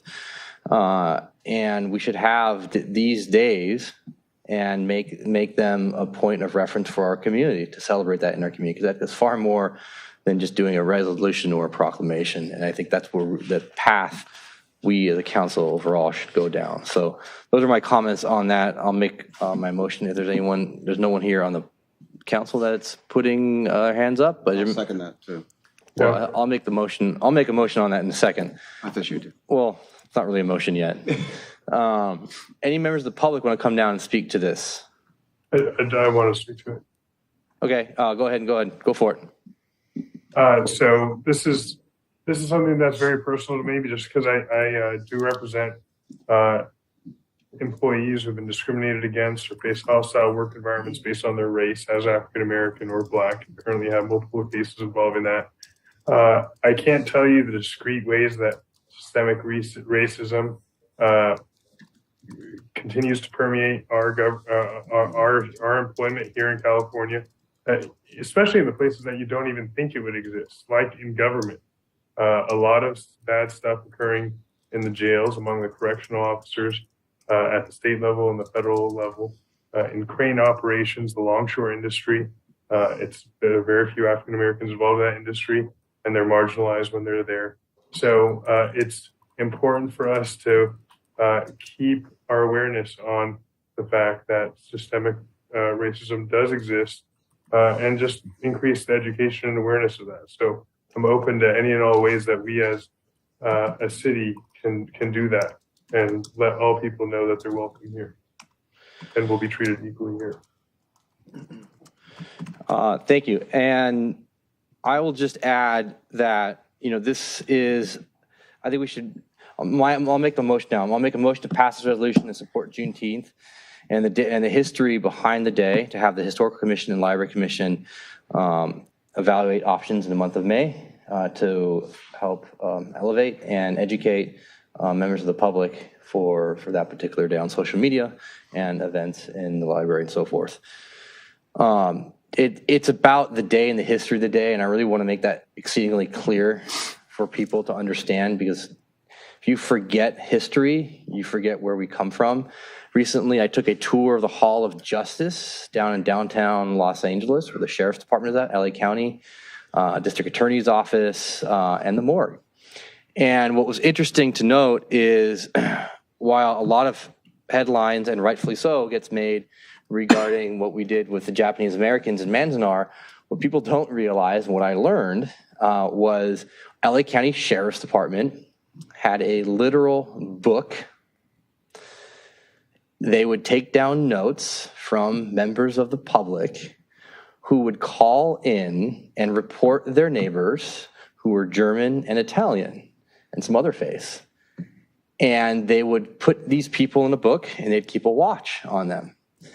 And when I saw that, and I saw that book, it just made me think about how, we forget about these types of things, and we need to be reminded as a community that these actions in the past do not represent us in the current day, and we need to be able to learn from that and move forward. So that's my motion on that. If there's anyone Zoom comments on that, Ms. Manzano? No Zoom comments. Second that. Okay, a second. Any other discussion on that? All right, all in favor? Aye. Aye. Any opposed? No one. Okay, so adopt by title only, resolution number CC-2303-026, a resolution of the City Council, City of Redondo Beach, California, commemorating Juneteenth as an annual celebration. Thank you. All right. This brings us to item P1. Moving ahead. This item is, for those of you that don't know, I will kind of give you a quick background. I had no idea about this organization until I became an elected official, and really actually until I went to one of the events. It is a group called Cal Cities, formerly known as the League of California Cities. And it's a collection of cities, basically almost all cities in the state of California have come together, and they pay into a organization that kind of represents them at the state level to state leadership, as well as organizing educational events for staff, running elected official organizational educational events. There's a major event in September, a new mayor and council member boot camp in January-ish that's run every even year, I believe, every year. And so it's resources for cities to come through and move their ideals forward. So you don't have a. I have a little spiel I can go through if you'd like. I'll leave it there, and the reason why I'll leave it there and then let you go there, and then I'll finish up with something else as well. Go ahead. So just a little background. This was a referral to staff on December 12th, 2022. to bring it back to council for consideration of discontinuation of our membership in Cal Cities. We brought it to council on December 20th, and we had members here from Cal Cities providing comment and answering questions from council, and council decided to delay action on this item and directed staff to come back in early 2023. And so in anticipation of tonight's item, Cal Cities did provide a letter from Carolyn Coleman, the Executive Director and CEO of Cal Cities. That was part of your packet. Also, they provided a Cal Cities Delivers report and the Redondo Beach 2023 dues report. And with us tonight is Jeff Kiernan. He is the Regional Public Affairs Manager for the Los Angeles County Division of Cal Cities. And that wraps up my spiel. All right, Jeff, do you want to come on up and? Yes, good evening, Mayor Pro Tem, council members, and city staff. As is noted, I'm Jeff Kiernan, your Regional Public Affairs Manager for the South Bay region here. Grew up just down the street in Manhattan Beach. Spent many a time at the Redondo Beach Pier as a child. But as an update to you since the December meeting, which I appreciate your indulgence that I was celebrating my birthday that evening, so I had Sacramento colleagues who were able to come down. But as an update since the annual conference, since a majority of those voting delegates at the conference voted to send the Our Neighborhood Voices ballot initiative back to our environmental quality and our housing, community, and economic development policy committees, those committees both had another long debate about the measure. Again, there were city officials on both sides of this issue and no consensus about supporting the measure. Instead, those committees passed along concerns to our board about the language of the measure, the viability of such a campaign, and the tremendous costs of any ballot measure campaign.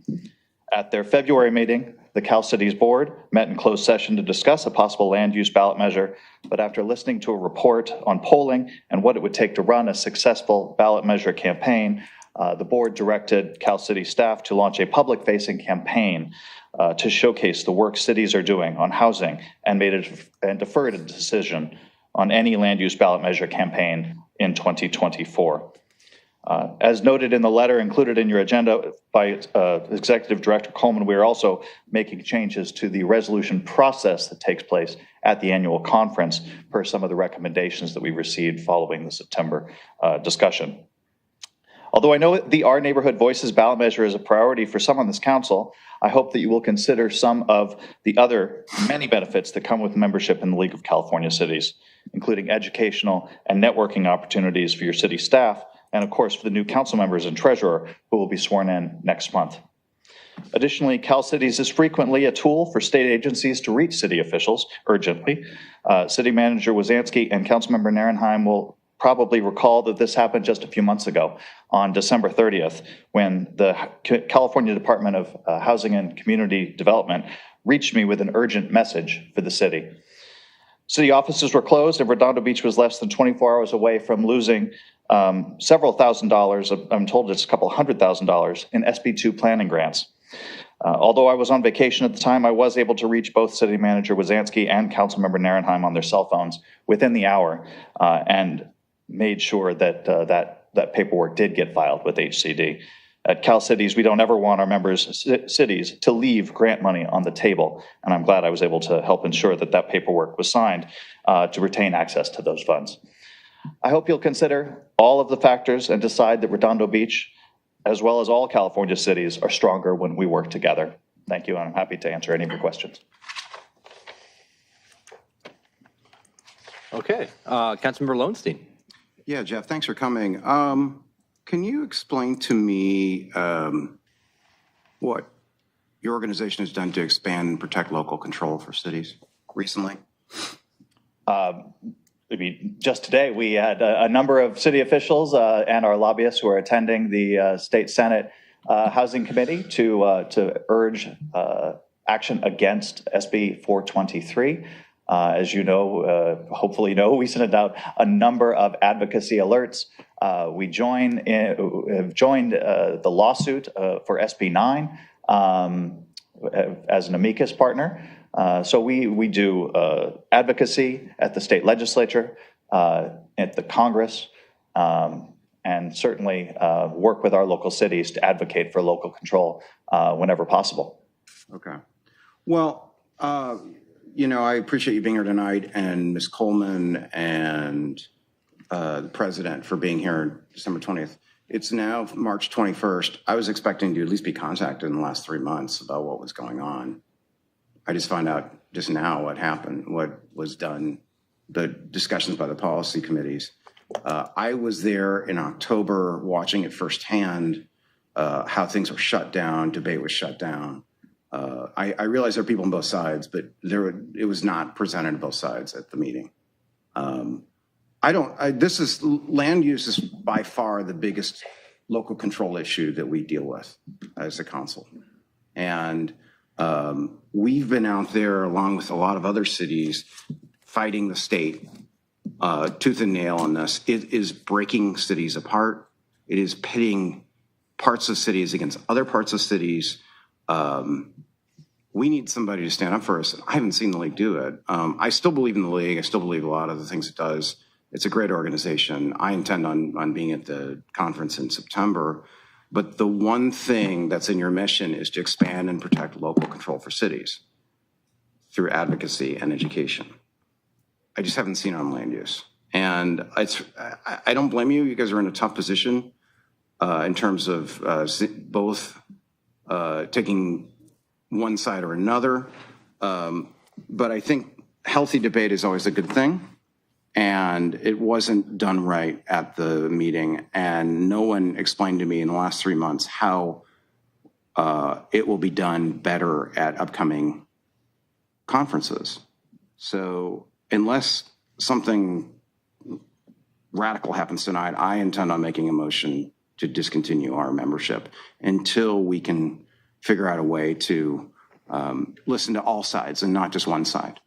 And, it's disappointing. It is disappointing. It's disappointing from the state level. It's disappointing from the organization level. We're all members of this. We should have a voice. Whether you agree with the constitutional amendment or not, it should be presented and it should be heard. And that wasn't even happening. I mean, it was barely happening in the policy commission, policy meeting. And then in the General Assembly, I was the voting member from our council. And what I saw shocked me. I don't think I've ever seen that happen in an organization as diverse as that. So I was hoping that somebody would have reached out to me. They never did.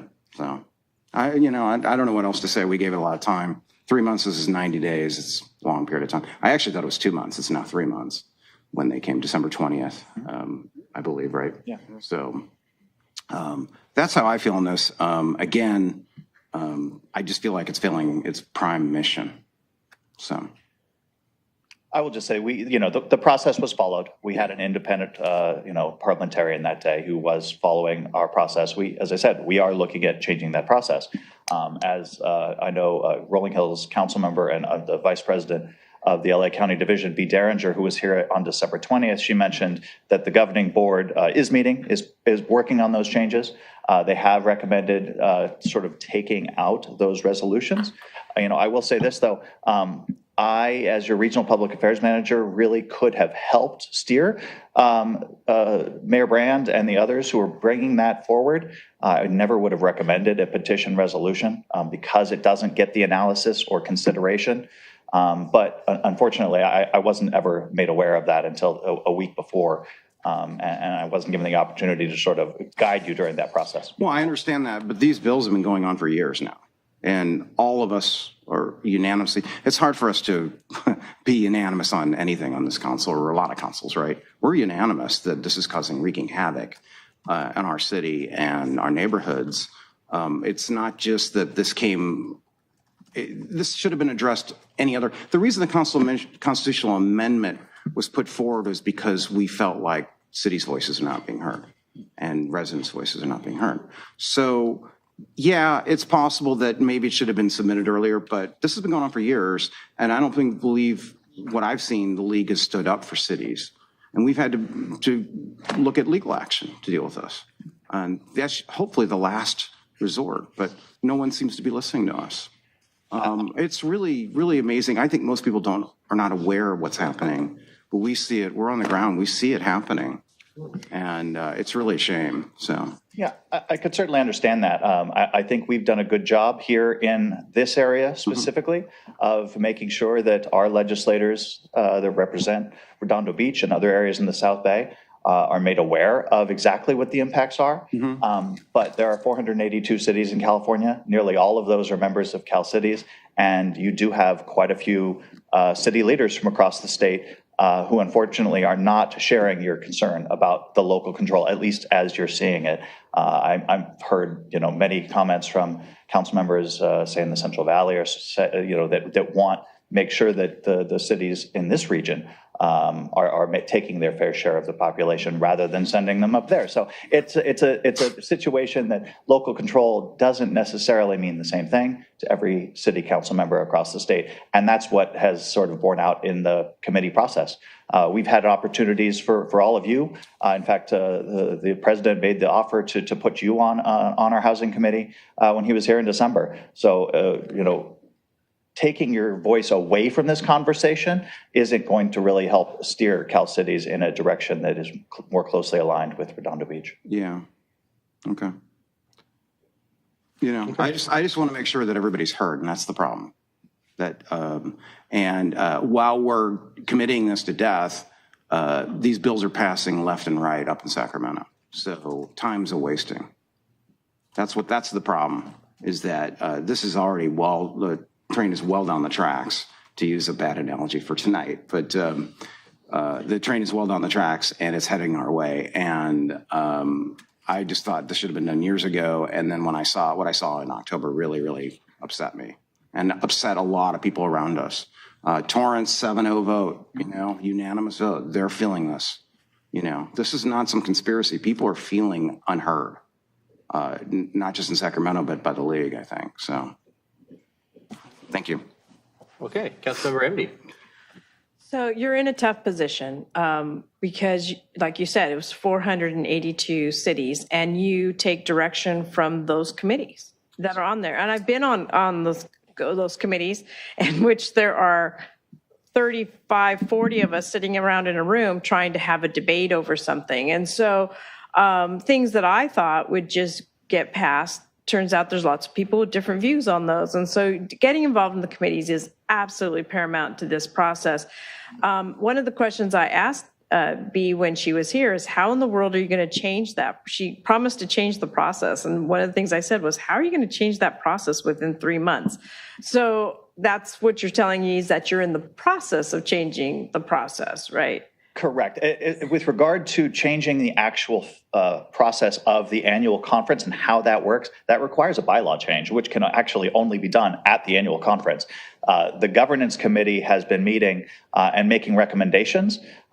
They've been talking about very specific things about how we can make that different, allowing discussion, and actually, rather than holding the General Assembly with those resolutions there on the last day with everyone else in the room, they're considering pulling that out and making it a separate event so that the voting delegates really are the only ones who need to be there, and any members of the public or other members who want to weigh in on that process. So they're talking about possibly just pulling it out entirely so we don't have that time crunch at the end, which I know some people were concerned about. They always are concerned about getting out on Friday. Correct. So I'm hearing the frustration that happened at that conference. I'm hearing you on that, and I understand how angry you are, but let's not forget all the good things that the league has done for us, because it was SB 415, wasn't it? It was because of the league's involvement to SB 415. Well, I shouldn't say because. It was also because of our incredible city attorney, but it was very helpful that the league came in on that and helped us win that case. So there are, and you've already stated a few other examples of how you have helped the city of Redondo Beach. And I do not think, although I agree that what you experienced at the conference was outrageous, and I hear that how upset everybody was, and I really do. Yeah. The thing is that that's just it's one instance, although a very important issue. But it's happened the day before too. Well, it's still the following the same process and bylaws that they have. So you can't really blame the two on the one process and bylaw change. So they have to go change the bylaws to be able to address these concerns so that people aren't felt unheard. And you got to give them a chance to go do that. And you can't ignore the 100 years of support that the league has done to the city of Redondo Beach. And I think that if you wanted to send a message, I think they've heard the message of what's happened and what that change is. And so I don't think it's time to do that at this juncture. I definitely, if they keep doing it, obviously that we should consider that. But I think there will be, that they're hearing you. I think they've provided support for us in the past. I think they've provided the most support, well, I should say, as much as support as the South Bay COG has, but those are the top two, in my opinion, on who has helped Redondo Beach. All the other organizations we belong to, I do not think provide that kind of level of support. And I would think we'd be remiss to withdraw at this time. All right.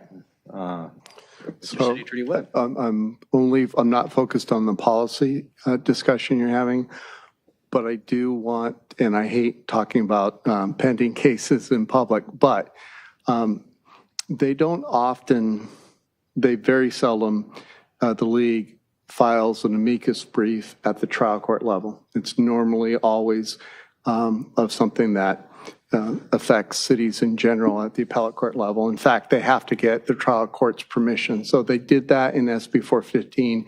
It made big difference.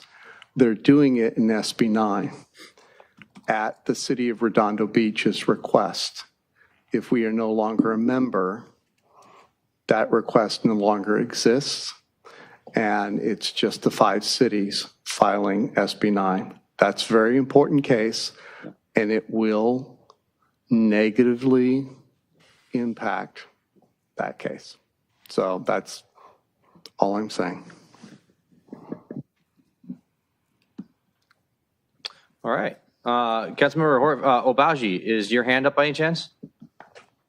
Or no? I don't know. Okay. Councilmember Horvath. Yeah, I would concur with Councilwoman MD, and I'm not going to try to convince you otherwise, because I have sat through and been a voting member before, and it is an odd process at the General Assembly. But what I will say is this. I served for 6 years on the Transportation, Communication, and Public Works Committee. I chaired that committee. And Laura's right. You know, there are so many people in the room. It is the perfect example of how democracy is messy as it can be here with a body of 5. You know, in a group that large, you know, it is challenging. And you really see how many various opinions and perspectives there are from people all over the state. And so with that said, though, I feel like there are always going to be times maybe where we are not in a majority position with other people, but I think the vast majority of the time, we see the cities and the municipalities come together as a group through the league and find consensus. It's not necessarily what everybody wants, but there is good compromise. And what I see is that the league is a cog, not to, no pun intended there, but in the wheel of us being able to effectuate our voice at Sacramento. And luckily for us, we have a lobbyist to really do that surgical lobbying for us, whereas the league is, I think, applying much broader strokes. And this housing situation and these housing bills have really come at such a voluminous rate over the past 4 or 5 years. I think it's hard for any of us to keep up with because some bills undercut others, and they make it all very confusing. And so I think we're all doing our best. But my point is that regardless of whether we're talking about housing or any of the other issues that any of these league committees discuss and then bring forward eventually to the full body at some point, local control always seems to be within the conversation at some level. And so the SB 415 that Laura just mentioned, that was about local control. Bringing back monies through, transportation monies through SB1 was about retaining local control over how much money you were going to be able to get to apply to your roads. I mean, these are just small examples, but I think on a daily, annual basis, I think the league provides for $22,000 a service and an advocacy arm for us, aside from all the other ones that we use.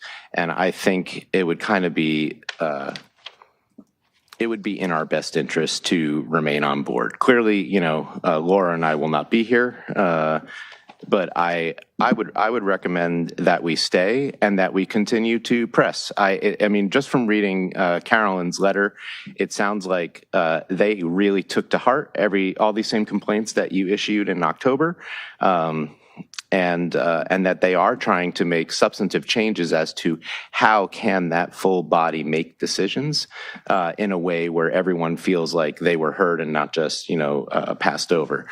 And I trust that they will do what they can to aid us in going forward. I thought it was a big deal that the executive director and the co-executive director came down here to actually talk to us, about leaving. So I think it showed that they actually do care about our issues, even if we're not necessarily feeling heard completely. So, well, to counter what you're saying, I have no problem with diversity of opinion. I welcome that. The problem was it was shut down, any expression of it. And it's been 5 months since that, almost 6 months since that conference. It's only since we decided to potentially disconnect ourselves from the league is that people have actually taken action. And I haven't seen any real action, honestly.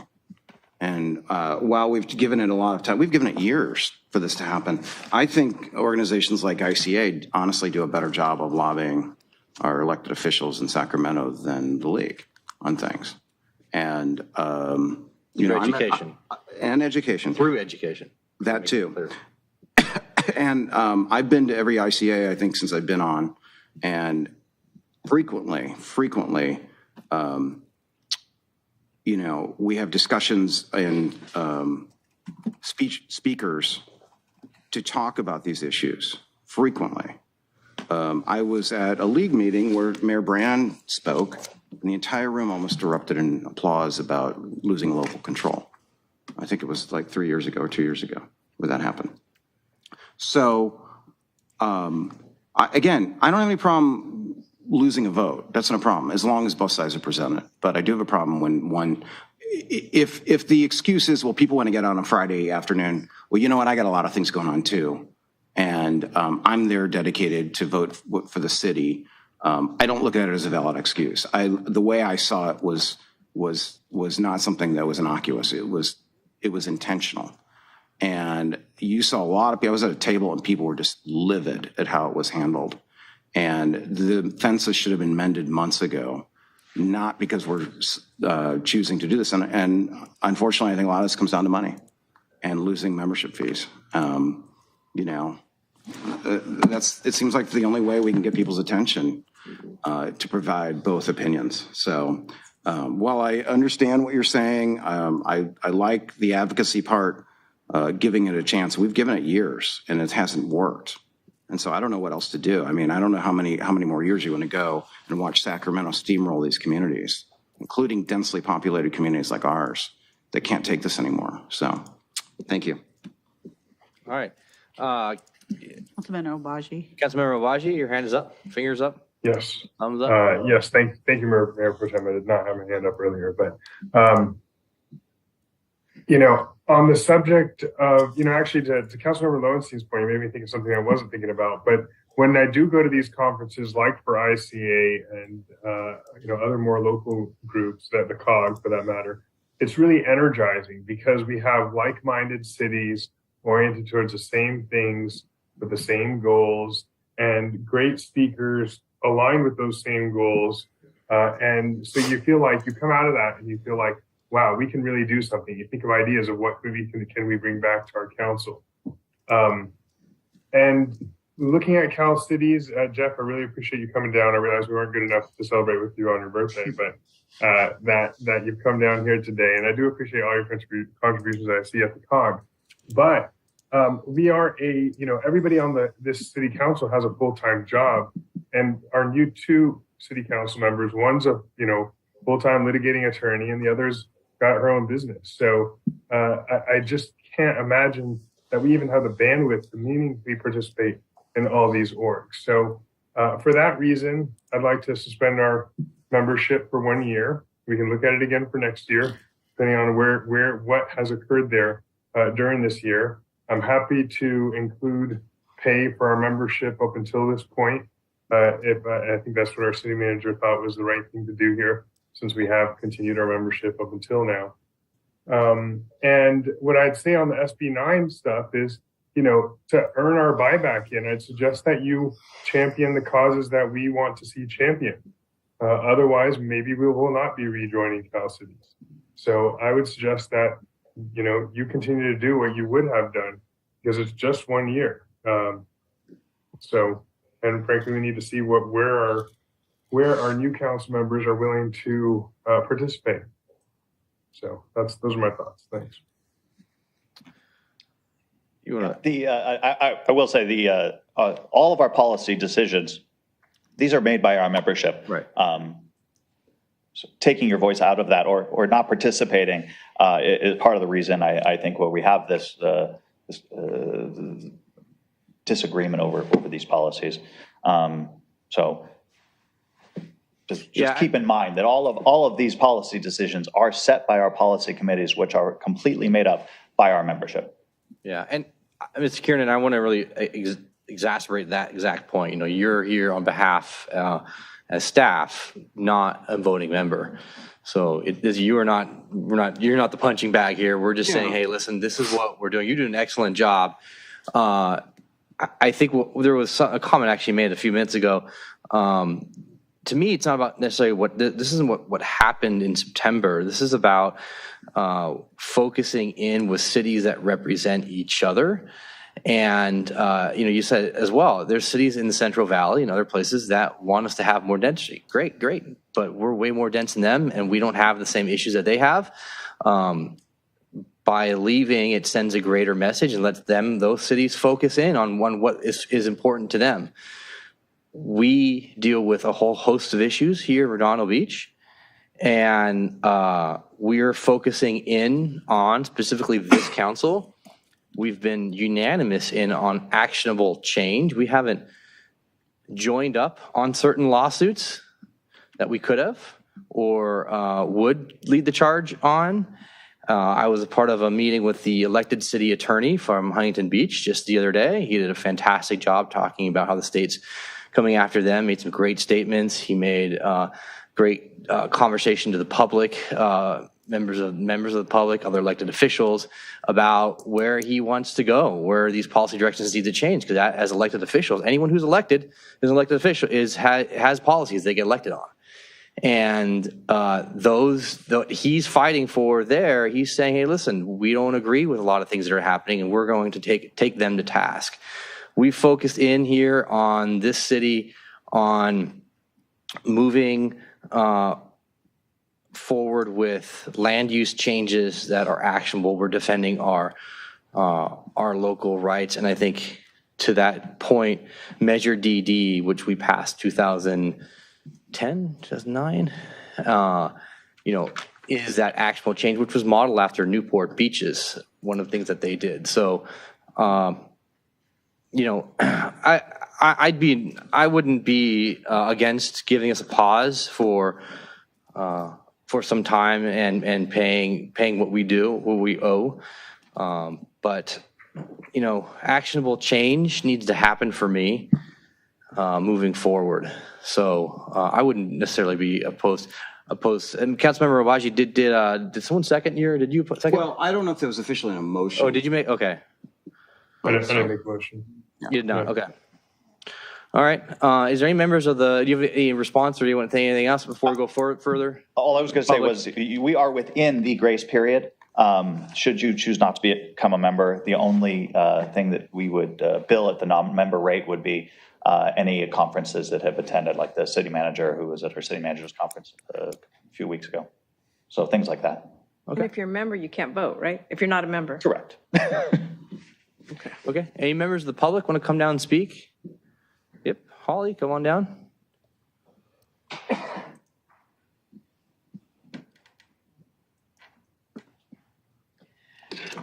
This is Dr. Osborne, District 5. As someone who circulated petitions for that ballot measure. Our neighborhood initiative. Yeah, yes. Voices. Our neighborhood voices. If someone went crazy doing it, I just cannot imagine you withdrawing your support for our actions on SB 9. Okay, opposing them. This is an unprepared speech because I didn't even know this was on the agenda, but I feel I put in so many hours for that. And the other thing I want, if anybody wants to know what SB 9 would do, why don't you drive to the tall and skinny area of North Redondo, okay? There are houses on a 25 by 100-foot lot. But that's 2,500 square feet. And Scott Wiener's bill would allow you to split the lot. Now you go to that area up there and think if that's what you want to allow. And you try and park there too. And I'm addressing them, but of course I want them to listen.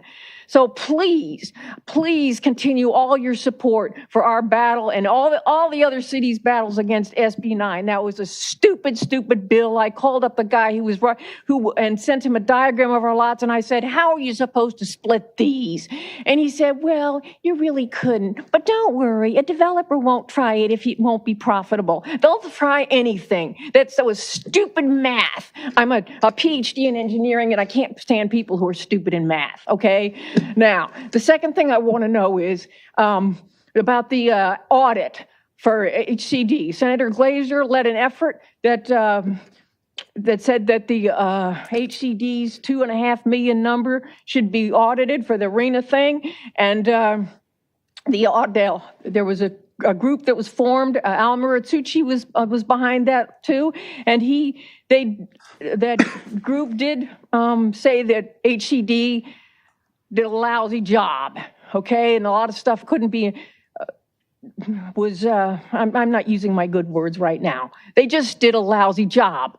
And then a lot of things need to be corrected. But no changes have been made. I would like to know if one of you guys have the right words, because I'm failing in my words right now, to ask these guys how they feel about supporting taking action because of the audit committee to reduce the arena numbers. If that, you can say it better. I don't say things so well when I don't write them down in advance. Great job. But thank you. Great job. Yeah, that's a really good point because the arena numbers have been ridiculous now for at least the last cycle, which is 2013, I believe. That's 10 years ago.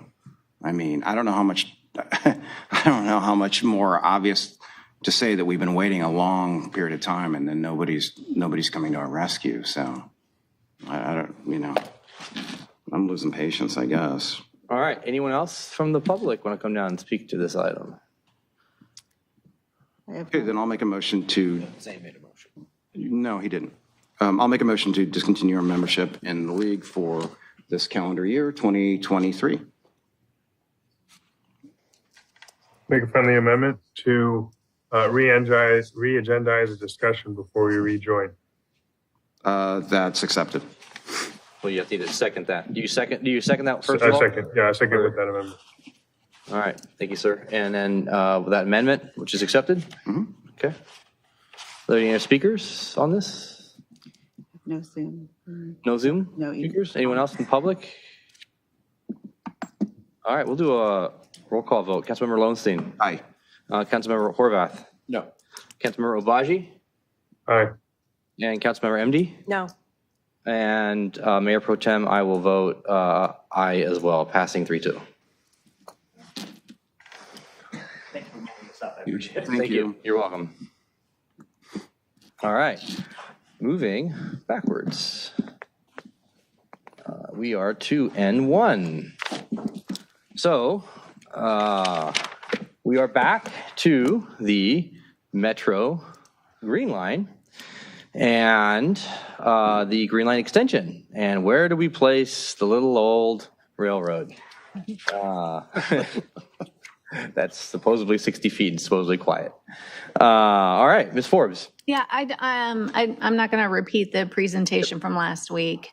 You're aware of that. Most of the public, tuned in for that. But just to give a basics, the Metro's looking to extend the Green Line from the Marine Station down to the Torrance Transit Center with a stop in Redondo Beach. They're looking at, they had 3 alignment options, 2 that went down the existing rail right-of-way and 1 that goes along Hawthorne. The rail right-of-way, there's an at-grade, there's a trenched option that the trenched was addressing some of the concerns that the community raised a year ago as they were evaluating it. And then as well, the Hawthorne is elevated.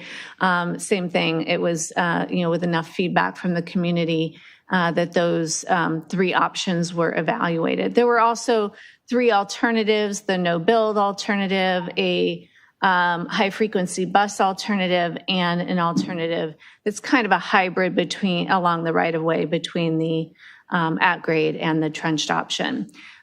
With that, the Metro has produced their draft environmental impact report, which is the environmental review for the California Environmental Quality Act, CEQA. They released that document on January 26th. They gave a 61-day comment period. That's what we're in. We actually had our City Council had done a referral to have that draft EIR reviewed by our Planning Commission and our Public Works and Sustainability Commission so that they could provide feedback to you to incorporate into a comment letter.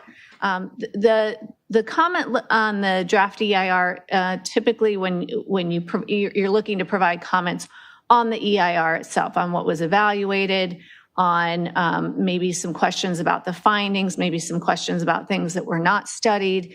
And I think that a lot of that was incorporated. We have, at least an 8-page letter that has the comments that we've collected for the city. So this would be the city's official letter. I do have that draft letter that was circulated both in the agenda packet as well as emailed in Word version to each of you as city council members. With that, if people are making, just to give you an idea of the comments on the draft EIR versus just general comments, if somebody just provides a general comment, I don't like this, they're going to probably make a note, their response to comment will be, that's not a comment on the environmental, it's going to have to, they have to acknowledge the comment, but they're going to acknowledge that it's not on the environmental evaluation. And, it's more of a thank you for your comment type of response. So I just want to give you that idea of where we're at in the process of, this is the comments on the actual draft environmental impact report at this time. And with that, I can, when you're ready, I can pull up the letter. I also have the presentation from last week if you want any of that information. I think we should go ahead and pull up the letter now so people can read it and go through it. And I'll just add real quick, going through this before, this is not a policy decision by us, whether we're supporting or opposing. And I want to be clear to everyone that sees this, understands that we're going over the factual portions of the projects, proposed projects, potential proposed projects. And this is engineering, math, science, all that delicious stuff. This is not politicking, which is why you see a little bit of a different scope in what's going on. We are getting fully prepared. Mr. City Manager, did you? Yeah, I could certainly expand on that a little bit. There's been some questions about the city's sort of advocacy efforts as it pertains to the issue at hand.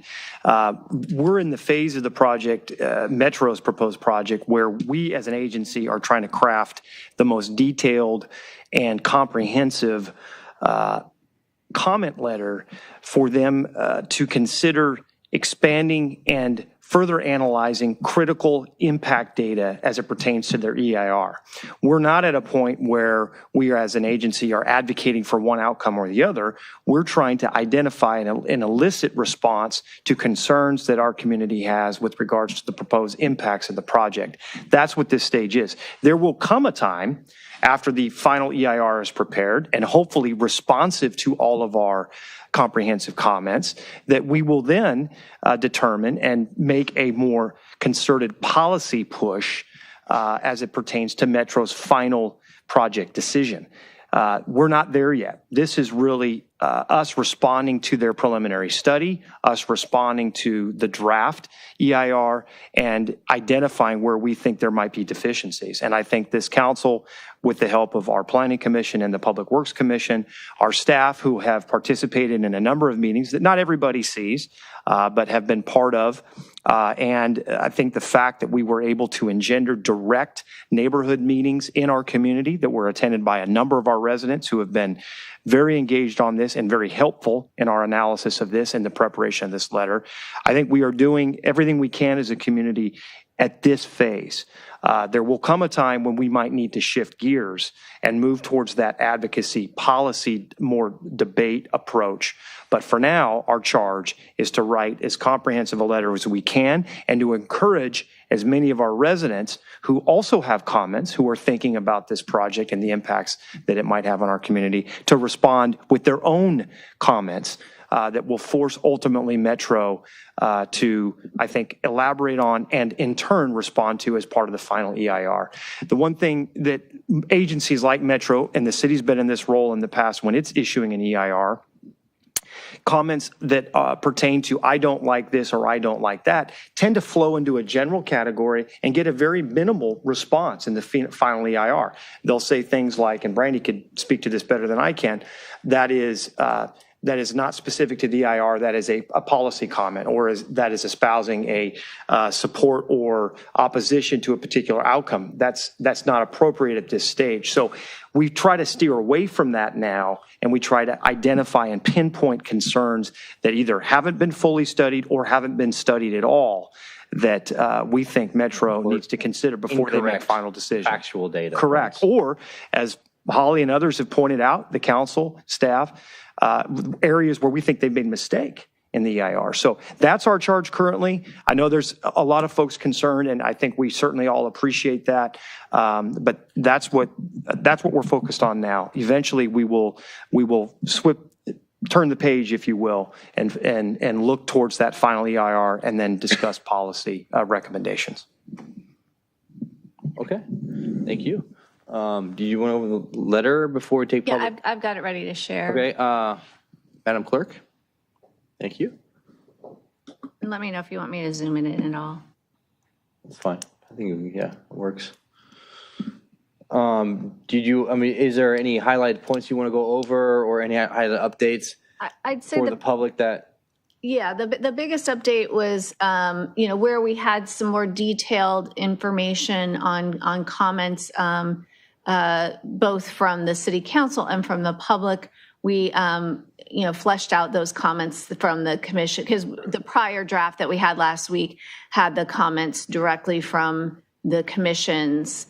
And this just provided a little bit more detail of that information. The beginning part here is it's talking about kind of our efforts to date, that the Hawthorne elevated option, we are still pointing out that we feel that it's the superior option, but then we go into the whys and why, looking at the environmental issues. So, the first section here is really talking of, setting that groundwork of where there were issues, what are the specific what's the specific situation on the ground for that vicinity, with the Galleria being redeveloped, with the issues that have been encountered already in the adjacent residences, with the different work that's been done in that right of way. So That's where it starts. Then the city talks about the letter then talks about the right-of-way options and where there's concerns about the right-of-way options. This goes, into a little bit more detail about that, Shell's drilling on the metro right-of-way, creating the issues to the Ruxton property and different issues and concerns there that although they may have done an evaluation of soils, they may not have recognized what the specific issues were in this vicinity where this work is going to be done. So then we get to the additional DEIR comments, and these are the more specific comments we have on emergency response services. We had a little bit here already, but just kind of making sure that we, have the McCormick information for geology and soils, just a little bit clearer on the specific sections where they needed to review studies of soils in the immediate area, some of the issues and the studies that Nikki had provided in her documentation that they may want to evaluate, so they can understand the localities concerns here. A lot of these were already there. The At Great Crossing, we put a little bit more detail in some of these items about the impacts to traffic, just so that it was just a little bit clearer in the language of what's really happening and what we don't feel that was had been studied as far as the emergency services being able to really transverse this area when you're going to be having frequent stops. Noise and vibration. I think, again, we were looking at some of the more details that we've received from the city council and the community last week. More specifics about where that we feel that they needed to study, take more noise measurements. That was added. And then let me see if there's anything in safety. There were additional comments last week about the safety, especially considering the derailments that we've seen across the country and just the concern. And here we have that request about the hazardous materials that are carried on the freight rail, now that those are especially going to be closer to the residents than they are now. Biological, we had a little bit more detail from Nikki had provided additional information about, and actually a photo of an owl in that vicinity, which was really helpful. And we're going to have those, the blue folder comments. We'll make sure that those that we've received for this topic will include it. And if you as city council want to, offer Holly the opportunity to clean up hers and accept that, you can certainly do that. And then transportation, I think there was a little bit more detail of what we wanted them to consider, especially with the South Bay Social District. And then other issues, we talked about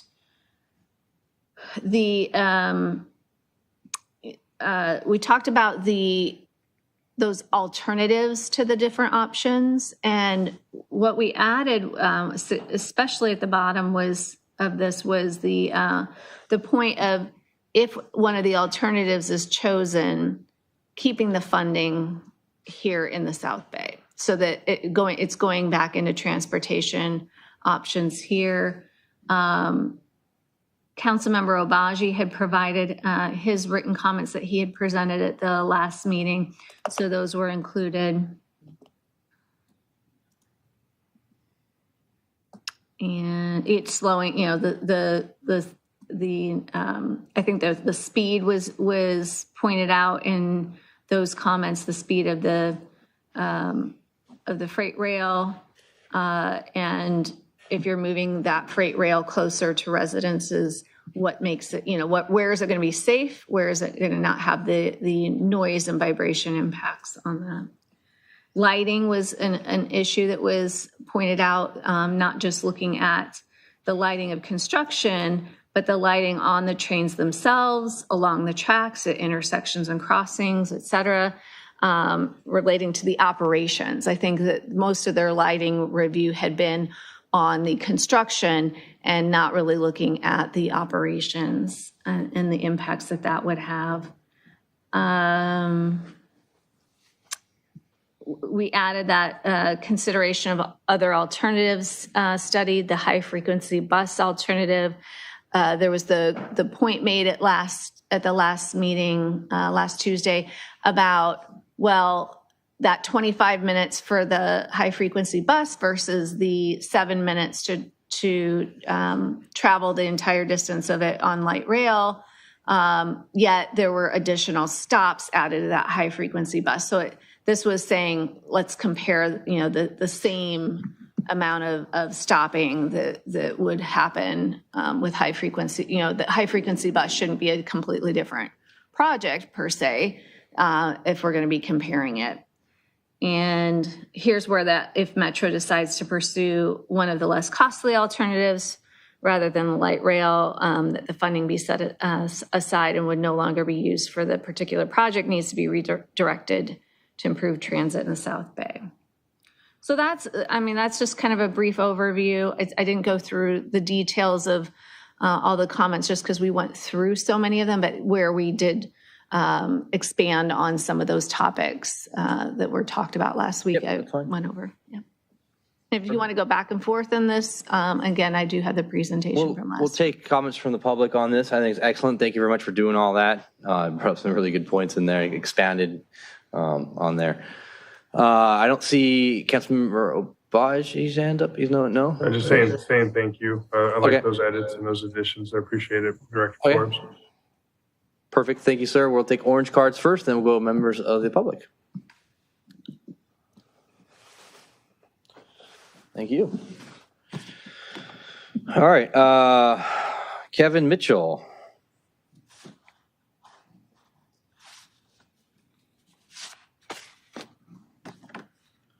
Hi, I'm Kevin Mitchell, District 3. Firstly, I'd like to thank all of the city here who's really come together and put together a really nice response to the DEIR. I think it's important that we kind of come from some kind of understanding about what's happening here. I sent a document in the blue folder. I don't know if you guys received it, but the issue I'd like to discuss today is the actual Hawthorne option, because both the north and the south portions of that have made decisions that seem sort of counterintuitive to what is both cost effective and has the least impact on businesses in the north side of Redondo and the south. So firstly, they have the Hawthorne option running over the self-storage and then over Chevron and then through businesses on the other side. That doesn't seem effective. It could easily keep running down the current row corridor and merge onto Manhattan Beach Boulevard, which is a wide median, and at that point then merge to the 405 and have a much less of an impact on those businesses that are north of Manhattan Beach Boulevard. I think that needs to be looked at. It's not in the DEIR specifically, but it's one of those things that runs costs up because you've got to eliminate businesses and it ruins people's thing, So that I think needs to be looked at. And then in the south, it goes straight down Hawthorne Boulevard as explains there, and then cuts through the new Volvo dealership. And I know that that's a pain point for Torrance and frankly for a new dealership. So that's something that should be looked at. It could easily just continue and then loop slightly. They would have to rebuild the 190th bridges and the one over Hawthorne Boulevard. But I think that's a much better solution than going through the dealership and causing that kind of disruption. So again, thank you for your support in all of this. Yeah. Thank you, sir. Thank you for all the volunteering and effort you do on this. Can I make a comment based on I don't know. Can you make a comment? May I make a comment? Yes, you may, Thank you, sir. On Mr. Mitchell's work. Thank you, Kevin, for what you did. I understand that that's Torrance's biggest objection right there from several people I've talked to. Is there any way we can, maybe not in the, I don't know, would it impact, could it be mentioned in our comments? Because are there any mitigation measures that can be done either in rerouting the track, as Mr. Mitchell had said, or providing some type of remuneration to the dealership? Is that possible? We will add, since his item was a blue folder item, we will add that. And we do ask in the letter that all of those comments be considered. That being said, you could always say, to address some of the concerns that other, along the Hawthorne option, are there ways to minimize that, just, slightly revise the alignment to minimize that disruption? We could put something. Okay, because it's a significant tax revenue base for the city of Torrance, and I assume that, they're doing what's in their best interest, and I understand that. But I also think that there's ways that it could be mitigated, and also I actually think it's good for business to bring the train through there, because people will see, oh gosh, look at that beautiful BMW or Volvo. But it's going to be a challenge convincing people to do that. And we've talked about the high frequency bus, which wouldn't impact either route, right? And I think we need to do more education with the city council in Torrance in order to help that, help that along. I know Lawndale's talked about it as well. I watched some of their council meeting last night. Thank you. They should put up one of those large cube with lights like Carvana. Right. And then every time they drive by, you have to put a thing in and the car pops out. Car pops out. There's no economic impact to this, right? Into the EIR, meaning they don't do any research. To his point, there's no research say, hey, we go down this, there's a net surplus or positive impact here or a negative impact. This is only environmental. Correct. It could be considered part of environmental, but they don't. Yeah. Correct. The economics is not considered environmental. Mm-hmm. That's actually a good idea, that giving City of Torrance an option, say, hey, listen, we hear what you're saying, and this is what we would like to peace offering, so to speak, or say, hey, listen, we hear what you're saying. We agree with you. They need to do a better job mitigating those impacts. I mean, they did review, think about this, they reviewed the Hawthorne elevated, right? They didn't just, that was the option. They analyzed the right-of-way trench option, and that's due to just kind of outside the box thinking of presenting ideas of other things for them to study. Now, I get that, this is pretty far down the road as far as it's, the draft environmental impact report, but if those are the comments that they are like hearing back, that might be something that maybe it doesn't take a lot of time for them to evaluate what those revised alignments could be. Yeah. Okay. All right, Nikki Negretti, Mitchell, come on down.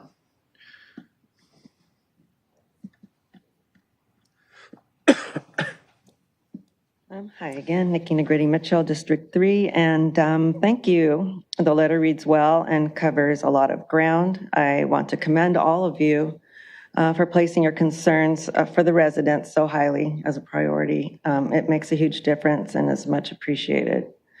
This week I'm looking at air quality. And the letter now only states significant and unavoidable impacts for right-of-way trenched with no other comment. But the DEIR acknowledges cumulative impacts, this is during construction, that they strive to protect human health, yet there's no data on healthy human tolerance for the particulate matter. I cannot overstate how much overly extreme, uncontrollable amounts of loose, fine, powdery dirt, technically referred to as particulate matter, gets kicked up by just one maintenance or recreational vehicle that passes through the right-of-way behind my house. It's really a literal brown cloud, like a mini haboob dust cloud that they get in the desert. My backyard is impossible to keep clean because of one passing round-trip train. So when the occasional vehicle kicks up that much dirt, it's unbearable.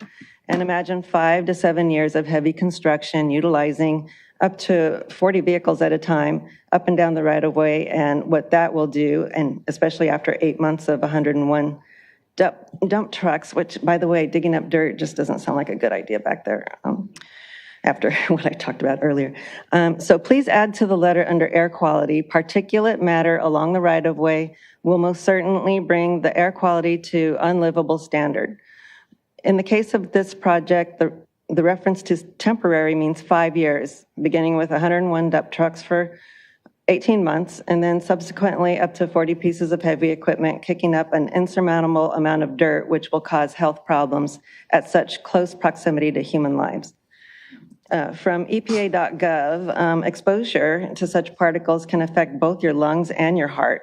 Numerous scientific studies have linked particle pollution exposure to a variety of problems, including irregular heartbeat, heart attacks, aggravated asthma, decreased lung function, increased respiratory symptoms like difficulty breathing. And I'm asking you to please take this to heart, because personally, I already have an irregular heartbeat and I get short of breath. And I'm not the only neighbor who deals with this. So for the biology, referring to the owls and hawks as nesting is important because the draft DIR distinguishes this. And naming the species is helpful. It's great horned owls and red-tailed hawks. And then I want to go, I'm going to skip over the part where I talk about how they train their babies, because we watch them, so we know they're hunting back there.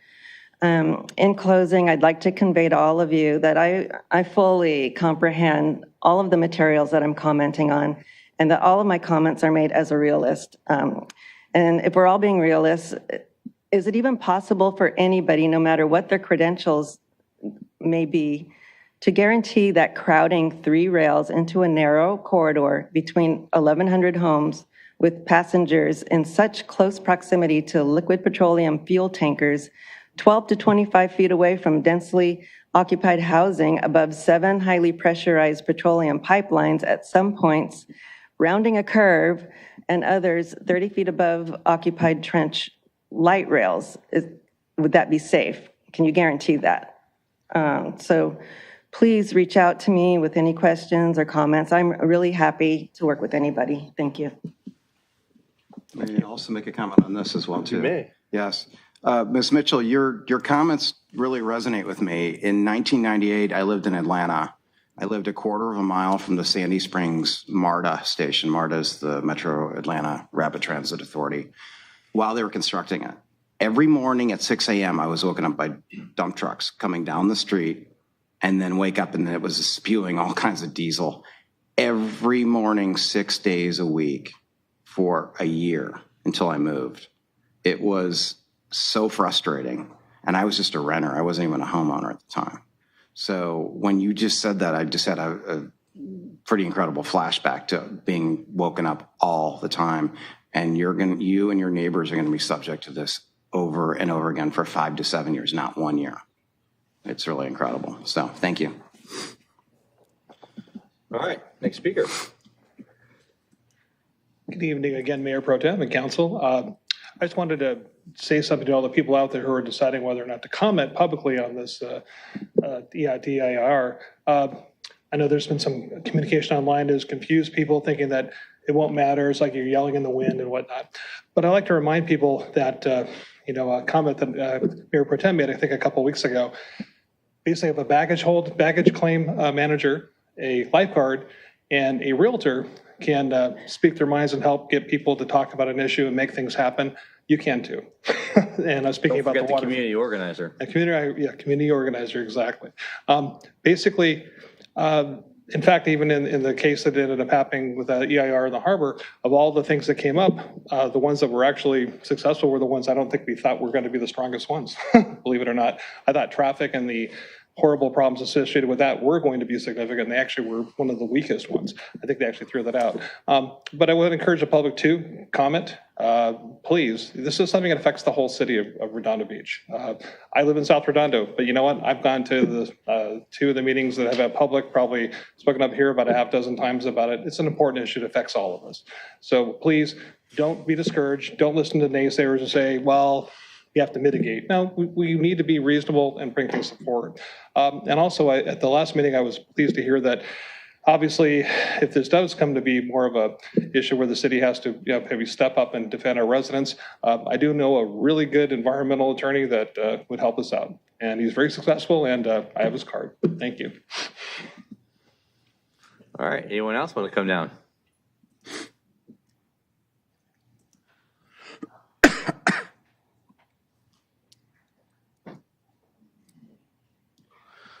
Hi, Eugene Solomon, Redondo Beach. I recall going to the open house that Metro had at Adams Middle School last summer and talking to several of the Metro representatives there and asked them specifically about the vibration studies.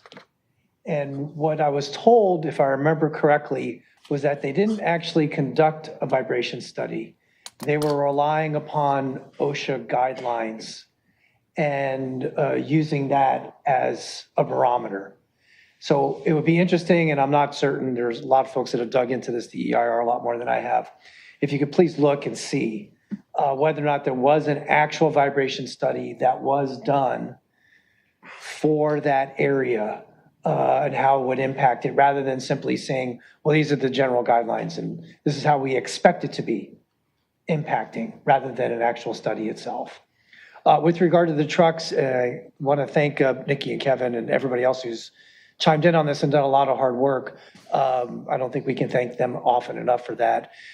With regard to the trucks and the construction, it's beyond the expelled fumes and the work. It's the impact on the roads and the cost to the city for doing that. I recognize that cost may not be part of the environmental impact, but the damage to the roads and the materials that are dispelled often by those trucks. So the oils and other fluids and things like that that are released from the vehicles into the streets and then into the storm drains. So a lot of material can be washed down in through there. And we have, as a city, a responsibility to be protective of what's washed into the storm drain. So concern over that, whether or not that has been quantified, the amount of fluids, diesel and other items from the construction vehicles that might be dispensed onto the streets and then washed into the storm drains.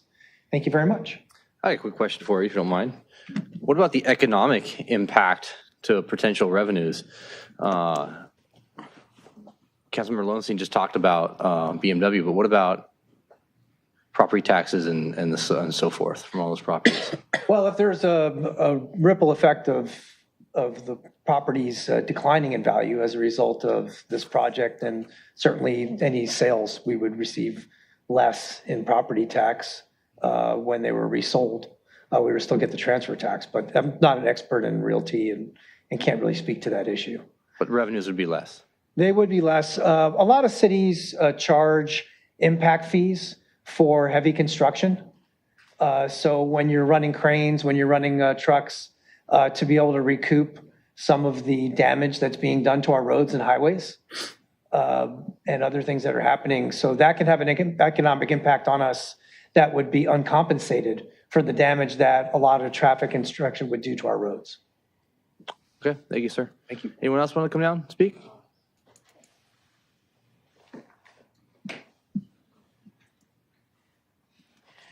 Let's see, I've written several DEIRs, but they're all mathematical and probably boring to you, and I just send them in, and I just didn't know that this one was going to that I sent, the comments that I sent to you guys were going to be, they were informal. I was going to write a formal DEIR on that.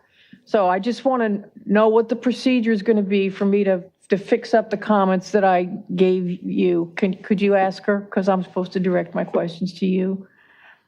How would you like her to send their comments? Yeah, Holly, if you wanted to submit that to me directly via email, you could always, copy the city council just so they know that they've received it. It'd be ideal if we could get it tomorrow by the end of the day, just so I can get the letter out Thursday so that we, because Okay. Monday's the deadline. All right. Okay. CC me on That's it it. also. CC you? Okay. Yes, please, for the record. Perfect. Anyone else in public want to come down and speak? Anyone else? Any Zoom comments? Okay, let's see. Yes, Nancy Skiba. There you go. Good evening. Nancy Skipa from District 4. And I want to say that I agree with Nikki about these dust storm-like events with all these trucks pulling around and all day long going.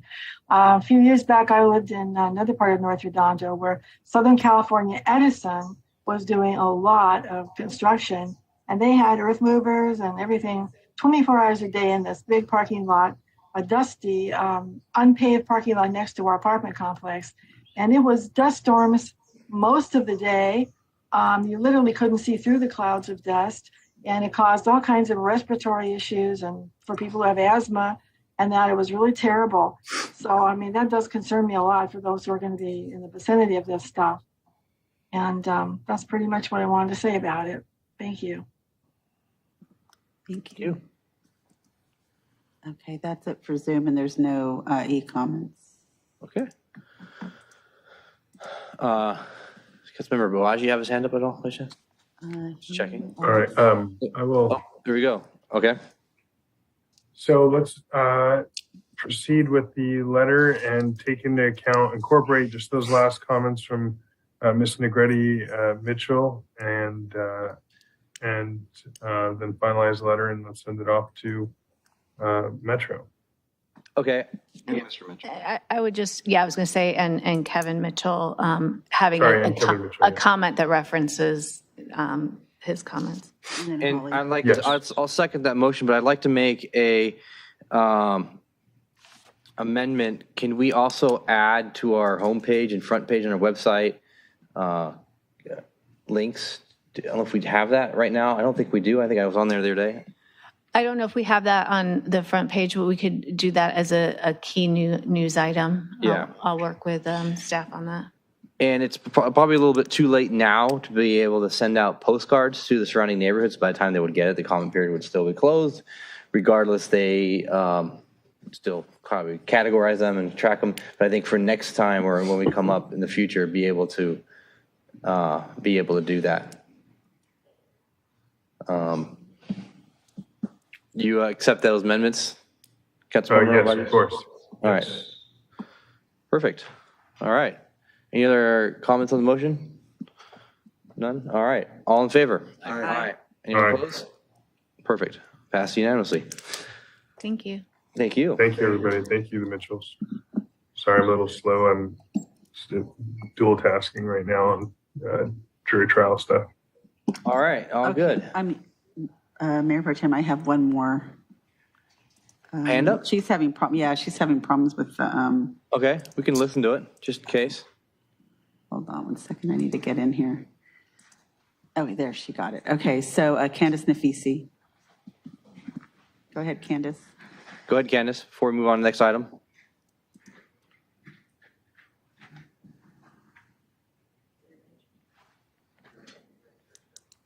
There you go. Good evening, Candace. This is Candace Nafisi from District 3.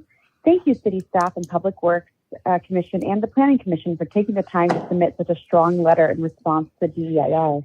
I do have a few points I think our city can strengthen before submitting. Your biological point. It is worth noting that the city of Redondo Beach has a rich biodiversity in our city. In addition, the owl nests are protected by state and federal laws. The California Department of Fish and Wildlife and the United States Fish and Wildlife Services have also stated that any trimming of the trees along the corridors or within the row should be completed in a way that protects the lives of the owls and follows the requirements of the Mitigary Bird Treaty Act. Hermosa Beach was just successful in these efforts, and I want to encourage city staff to contact the city manager of Hermosa Beach to understand how they were successful in protecting the owls in their city and apply this into the DEIR. The second piece is the public safety piece. Public safety should be its own bullet, pulled out. Metro has not provided any information how they will mitigate public safety in our neighborhoods, nor is RBPD equipped to handle the bandwidth from the increase of calls that they will receive from the Metro. Thank you for including that link, but if you could also include the link from the LA Times article as well, or in lieu of the one that you've included, I think that will also strengthen our case. Thank you so much for your consideration. Thank you. Okay, so that brings us to item N2. Discussion possible action regarding Dominguez Park Playground Equipment and Improvement Project. Take it away. Thank you, Mayor Pro Tem. Ted Simon, Public Works Director. This is a long time item that has been awaited for. It is a, You ain't kidding. I'm sorry? You ain't kidding. No, I'm not. Actually, we've got very good news tonight for you, and we're ready to make this presentation. Joining me tonight to make the presentation is Charles Etter. He is our new civil engineer. He is one of the employees that we were able to hire on during COVID in order to help us out with our capital projects, and he's taken over this project. And we're also going to have Kelly Orda do some of the presentation slides. She's the senior management analyst from our community services department. So with that, I'll turn it over to you, Charles. Eleanor, if we could, yep, we got it up. So go ahead. Right. Good evening, City Council members. As Ted mentioned, this is the next item is for the Dominguez Park Playground Equipment Improvement Project.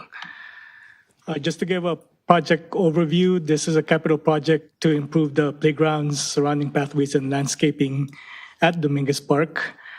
This project was separated into two phases, coordinated phases, one for civil site improvements and one for the procurement and installation of playground equipment and rubberized surfacing. The process was done in parallel. Public Works did get a consultant on board to create the civil site improvement design. Community Services identified the preferred playground equipment and rubberized playground surface supplier and the recommended design. In terms of funding, this was a project that was funded through Subdivision Parks Trust Fund, General Fund, and CIP Fund that totaled about $1.98 million. Project estimates that we got for the project, as you can see up there, is $1 million for the civil site improvements, playground equipment at $253,000, rubberized playground surfacing estimate at $325,000, and all the other items roughly at $400,000, which comes out to what we originally funded it for at $1.9 million.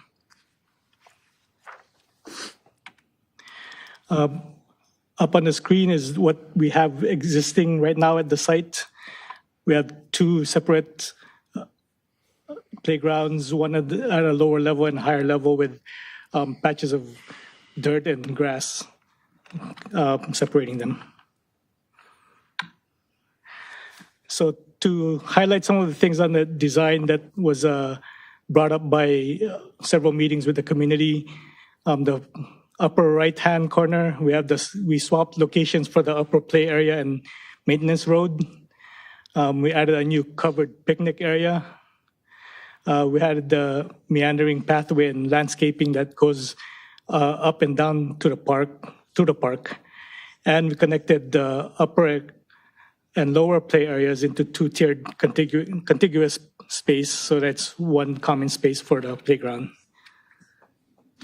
I'll turn it over to Kelly for the rest of the slides. Thank you. So good evening, Mayor Pro Tem and City Council. So I'll just briefly go through an update on how we got to the final proposed design of the playground itself. And so in May of 2018, the city commenced some outreach efforts specific on how and what to replace the playground with. And immediately following that and and then leading up to October of 2018, the Parks and Recreation Commission held a series of meetings to specifically discuss the playground replacement. And as a result of that, a landscaping architect was also brought in to then create the conceptual plan, which fast forwarding to October of 2018, so just a few months later, the conceptual plan was presented to the commission and recommended for approval.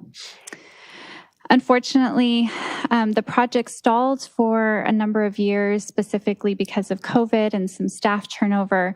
And so in September of 2022, staff brought back the conceptual plan as well as some of the key elements of the playground to the commission just to review again and reaffirm that all the elements were still the desire of the commission, which they were. We were happy to hear that.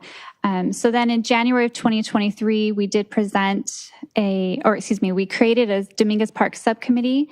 At that point, we had two proposals that were narrowed down, and the commission as a whole desired elements from both of the proposals. And so we created the subcommittee to then work directly with the playground manufacturer to then create and refine a final proposal, which the final proposal was then brought to the commission in February of 2023. And so with that, I will start going into the fun photos of what the commission and the subcommittee have landed on. And before I do, I just want to just highlight the work of the commission and the subcommittee. They have definitely put in a lot of hours, both at the commission meetings as well as offline with the subcommittee. And so they've really refined a pretty impressive design here. So with that, if I can go into the next slide. This is just an aerial view of the playground. I'll go into a little bit more of the key elements once we get to some of the renderings on some of the slides, but this is a really good depiction of the playground surfacing, which is part of the playground design that the commission and subcommittee worked on finalizing. The colors here were selected specifically because they complemented the more natural tones of the playground equipment themselves. And you can see the blue kind of meandering pathway is supposed to mimic kind of a river type of an image. And so a child can kind of meander and follow the river itself through the playground. So that was the intent there. And so this is our first rendering here, and this is a view looking northwest. And so you can see here the playground in the center, the playground apparatus in the center is for the 6 to 12-year-olds age group. And that is directly connected through a series of bridges, that connects through a series of bridges, both of the different levels of the playground itself, so the lower level as well as the upper level. You can see off to the left, I can't recall if another rendering has these images on there, but off to the left, there are a few additional play equipment there for kids to kind of climb up and down that natural tiered area as well. So a few different opportunities for the children to both play on the different elevation changes, but then also to incorporate the play equipment to enhance some of the equipment a little bit more in that regard. This is a view looking east from the park.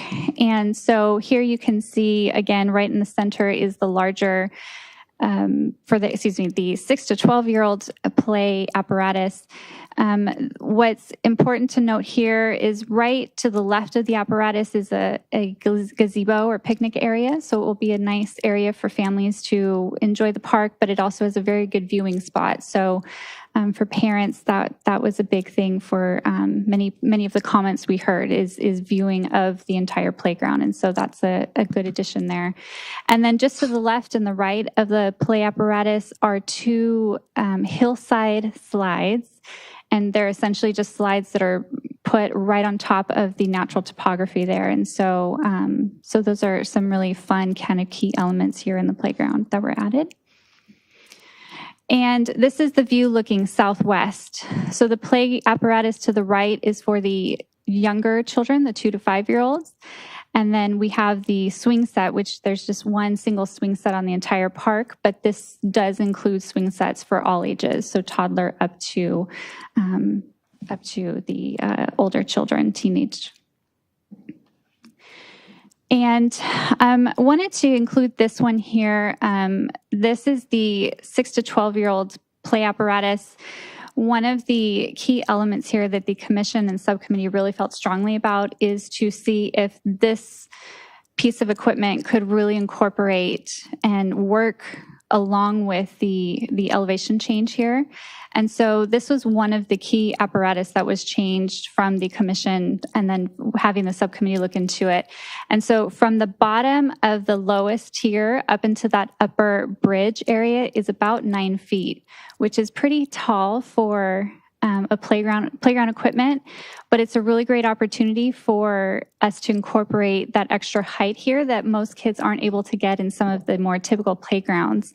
Of course, safety is of utmost concern, and so all of that is incorporated into the equipment, but it is a unique component to the playground here at Dominguez Park. And if you can give me just a quick moment, we do have a fly-through of the playground. It's a short 2-minute video, but it is something that was provided to us from Game Time. And I just want to do a side note. The fly-through was created before the playground surfacing was added, incorporated into the renderings.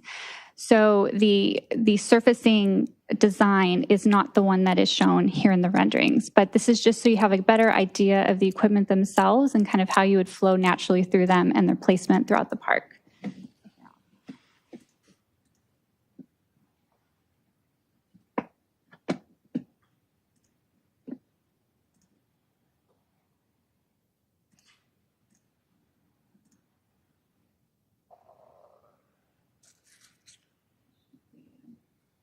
Hit decline, I think, and then you right click. Is it showing?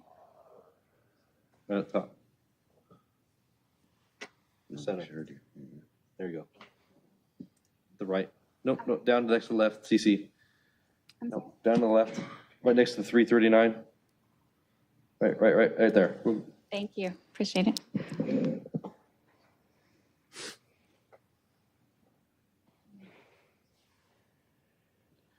Do the kids come part of it? Mannequin?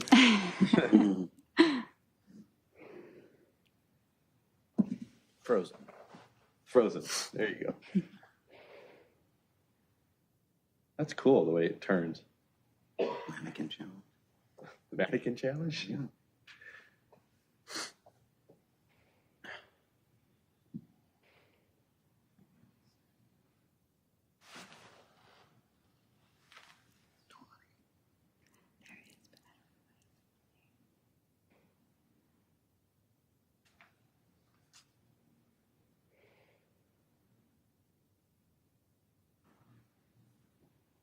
Like Hermosa. These kids look a little bit old.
That looks like the same as Hermosa. It's amazing.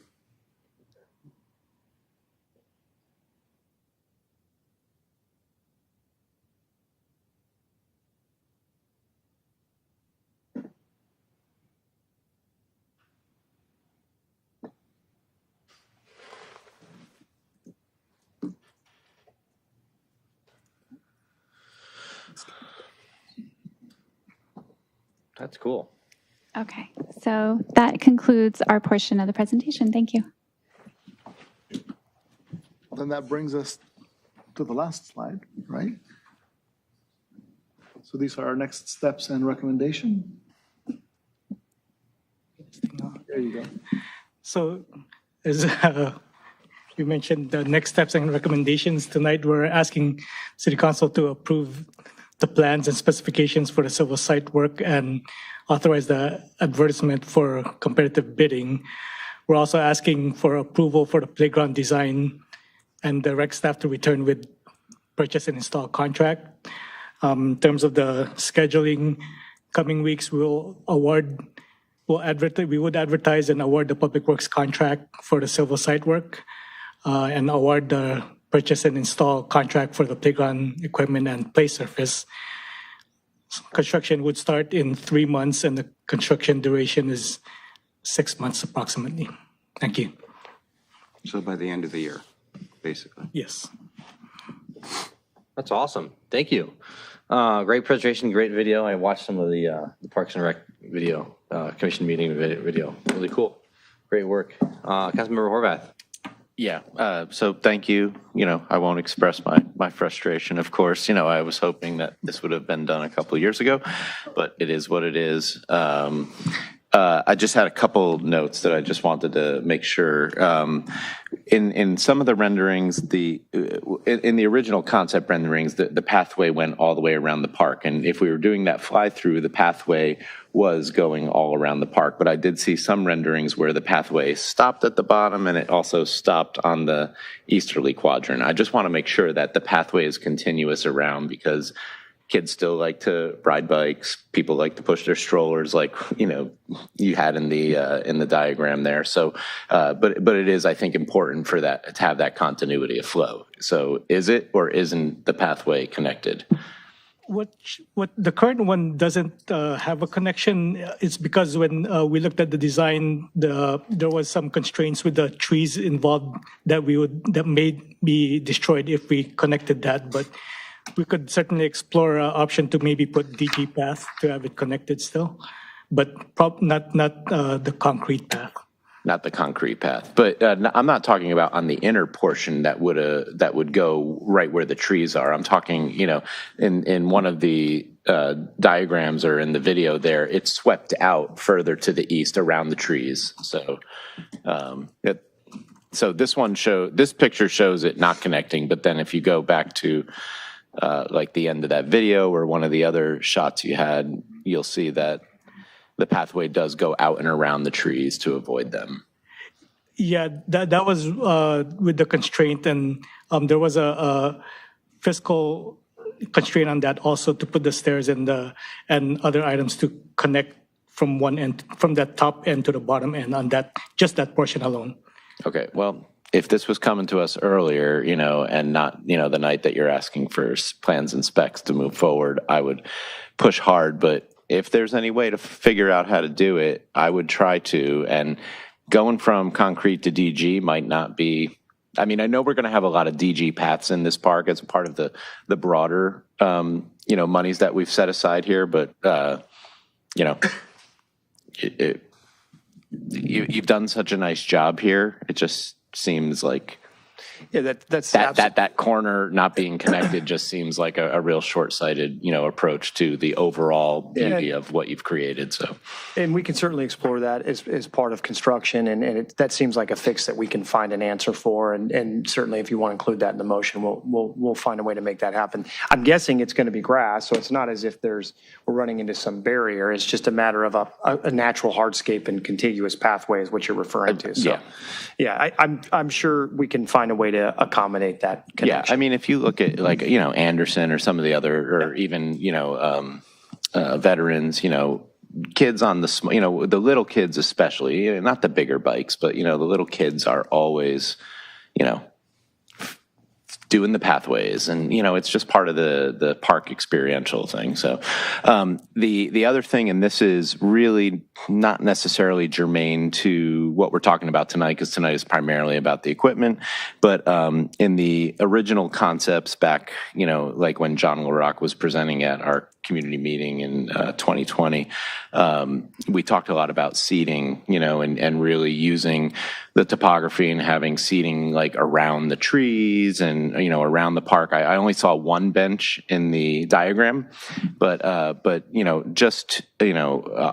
add it into the motion, but just to keep in mind as we get further down the line into the more granular aspects of accoutrements around the area, that we do consider seating for parents, seniors, whatever. There's a lot of opportunity here for this to be a gathering space, not just for children that are playing, but for the local community to just come and sit and enjoy. So I'm sure other people want to speak, but I would make a motion to accept staff recommendation to consider the connection of the pathway if feasible, and then to down the line, of course, look at further seating opportunities as originally discussed early on in the process.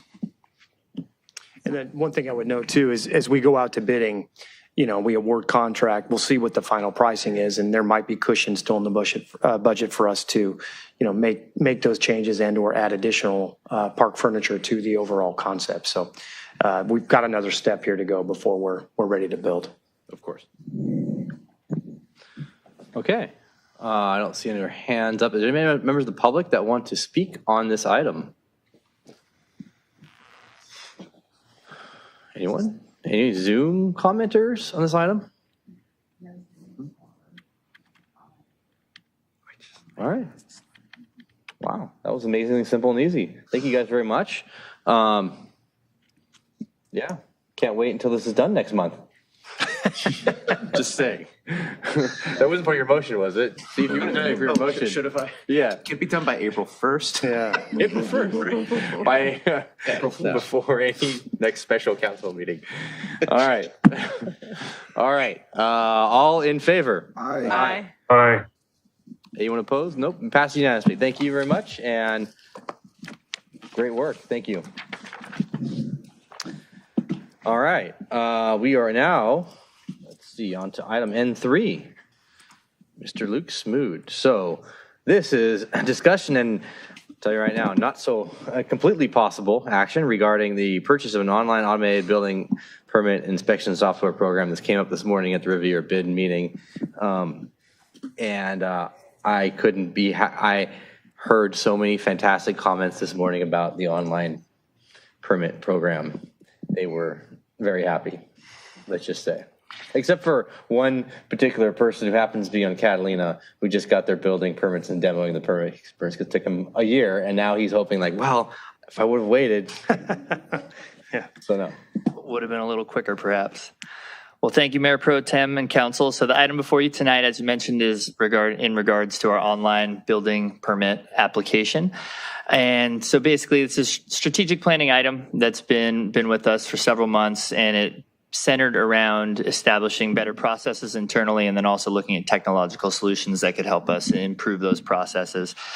And so from a process standpoint, the building division's been working really hard to evaluate and improve their processes internally. Like many departments and divisions, they were kind of forced into new methods of doing business with the COVID-19 pandemic. And so instead of accepting things over the counter in a contactless environment, started taking plans and submissions online through email. And we just really didn't have a software solution that could support that in real time. And so we were taking in emails, storing items in file folders, and staff would basically have to then input it into our Tyler Munis ERP system, which is what we use currently for building permitting. And so there was just a lot of duplicate data entry, time-consuming processes that just didn't really, they developed out of a need as opposed to them being the best way to do business. And so 9 months ago, we hired Lorena Souls as the chief building official, and in that time, she's really embraced the challenge that the building division faced. She's here this evening, and she's really worked to motivate and drive her staff to look at these processes, see how we can do things on a day-to-day basis better, but then also look at how we can improve them over time. And so with that, we basically started the process with Lorena and her team and some other group or some the planning division and public works engineering established an internal working group to really start looking at what solutions were out there. We reached out to other jurisdictions, kind of looked at RFPs that were on the market to start evaluating what software solutions were out there. And we really found overall, a lot of building solutions are kind of baked into larger ERP solutions or things that kind of have their tentacles into a lot of different areas of city operations.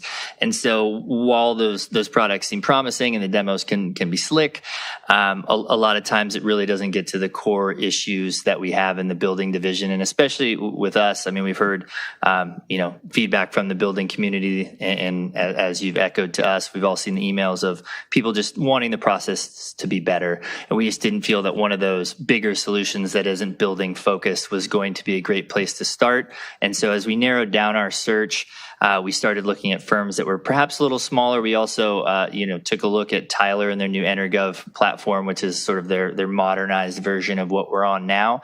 And so we really started working with those firms, hosted online demonstrations with them, and sort of through that process started whittling down who we wanted to recommend for selection on this process. And so through that early process, we came to CityTech Solutions, OpenGov, and then, like I said, Tyler EnerGov. And so from the demo process, got down to CityTech Solutions and OpenGov as the two folks that were, from a price point perspective, sustainable based on the funding that we had. And then also were small enough that we felt we could get a streamlined implementation that would give us immediate process improvements and enhanced online tools, but also be something that we could work with going forward. And so started reaching out to cities that were using those platforms, and then really came to find that we believe the CityTech permit solution was going to be the best solution. And the reasons why, it's one of the few solutions out there that is really truly building focused.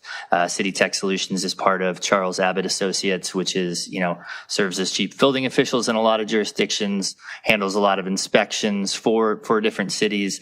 And so there's really, it was an internal tool for them, for their clients that they offered as a value add, and then just found that it was kind of uniquely situated in the market to provide this building permitting and online plan check services to cities. And so we're recommending them for selection, and it really is a tool that's going to improve immediately once implemented. And that's how I sort of described our process of, file folders, duplicate data entry. This is something where either in person on a one of 3 kiosks that we're going to have at the counters, people can enter their submittal and talk to staff directly once they're queued up in that system, or they can submit online, and they'll be able to, have real-time tracking of where their permit submittal is, where it is in the plan check process. And from an internal perspective, we're going to have intake of that data based on what the builder provides. It's not going to be something that we're entering off an email and interpreting it. They're going to enter all the information for their project as well as their contact information. And then we're going to be able to route it pretty seamlessly through the different divisions and departments and really have a good tracking mechanism and one central repository where now, if we route it to Fire doesn't necessarily have access to that main folder with the original email. And there's just a lot of gaps in communication that I think we can shore up through this process. It will also integrate with Bluebeam, which we brought on several months ago. Staff's been using that for the online plan checks, and so it's really basically going to integrate with the process improvements we've already made and help us moving forward as well.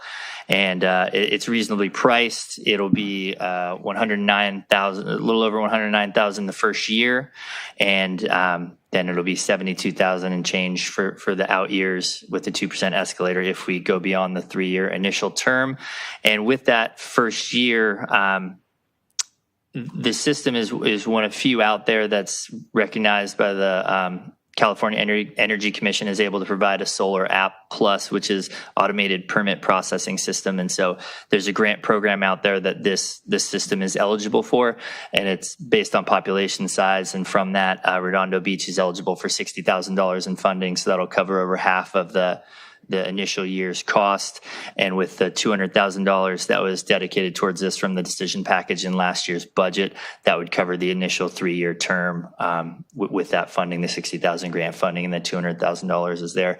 So for all those reasons, that's our suggestion for for acceptance of this contract tonight and moving forward with the City Tech Solutions platform. And I'm here with any questions you may have. And what I'd like to add too is it's a thank you to Luke and Lorena and the various engineering, community development planning, and building staff that participated in this solicitation. The one thing that I think is so exciting about this is it's forced us to look at our internal process, and it's forced us to consider our process from the lens of the customer rather than us as a governmental agency. And I think not only will this software help provide a new tool both for our staff and applicants, it will, I think, allow us to provide and dedicate a workflow that owners in the community who might have architects and other consultants that work with them to execute projects have a portal to give them information that's real time, that's helpful. Because candidly, we get used a lot of times, sometimes appropriately so, as the blame agent when projects slow down. And what this will allow for all parties involved to look at is in real time, where is the stopgap? Where is the workflow slowing down? And how can we move that along, whether it's on the side of the city or on the side of the applicant? So it holds us all accountable in a clear and transparent way. So we're excited about it. Really, really grateful to the team for working through this issue. Obviously, this was a council initiative that was brought forward as part of the budget and something that you all have been privately and collectively pushing for some time. So we're grateful for the nudge, and really from our point of view, it's a long time coming, and we're looking forward to getting it implemented. Well, thank you, sir. You know, to the building department, you guys all back there, thank you so much. I get so many questions, inquiries, questions, comments, concerns from the public, basically almost weekly at this point. And what was the number that you said, I think, to me? Yeah, I mean, recently, we're starting, the other value here is we're starting to actually collect real metrics to our performance. I think the stat I heard, Luke, you mentioned it to me, we had almost doubled our permit processing inquiries and applications and over the course of kind of a year over year. Increase over the last several months that Lorena's been really tracking with her team and just seeing the volumes going up. So we have to make these adjustments. I'll tell you, at the Riviera bid board meeting this morning, it came up ancillarily afterwards, and they were all very happy. And business owners down there, because they just want to get things going. They're willing to pay more. And as someone who's been up here for a while now, 6 years, I can actually point this now, in addition to the third-party plan checks that we got through and did. And that's a huge component, too, as part of this. We're getting things done. So it was a comment made earlier today about 600, 700 employees I think we used to have or something like that. We're getting done less. I don't think it was that many, but we now have less employees, but we're doing just as much work, and this is one of the reasons why. Yeah, arguably more work. I think we had just about, depending on what budget year you look at, roughly 600 full-time employees at one point, sort of pre-recession, kind of pre.com bust. We're now down to roughly on a budgeted basis, about 440, depending on the fiscal year. And of course, we're never fully staffed, right? We always carry vacancies. So, we're I think, producing more work with approximately 2/3 of the workforce, from our peak point in history. Right. That's due to technological implementation and I think process improvements. This is potentially another step. Yeah. Yeah. So thank you again so much. Moving this forward, a lot less community outreach to me. Councilmember MD. I couldn't agree more. We've been asking, thank you, Mr. Zansky, for mentioning that we've all been asking for this. And so when Luke said that it was for months, no, it's been years. And I can only speak to my time here, so I apologize. Thank you. Yeah. So yes, thank you for getting this online and moving it along quicker. It'll certainly cut down calls to council members and to calls to Brandy going, what? Where's the status of this? And so thank you for that. So I say we just, I move that we approve the project services agreement with City Tech Solutions and what it says in the staff report, so I don't read them. All the recommendations of staff. I will second that, yeah. Oh, Councilmember Baji, sorry. It's okay, he can still talk, we just have the motion. I wasn't, I want to commend Luke and Lorraine. Is she there in the audience, by the way? Yes, she is. Okay, excellent. So I was in talks with an architect who builds a lot in Redondo Beach, and he was complaining about the new residential design guidelines that are coming out and so on and so forth.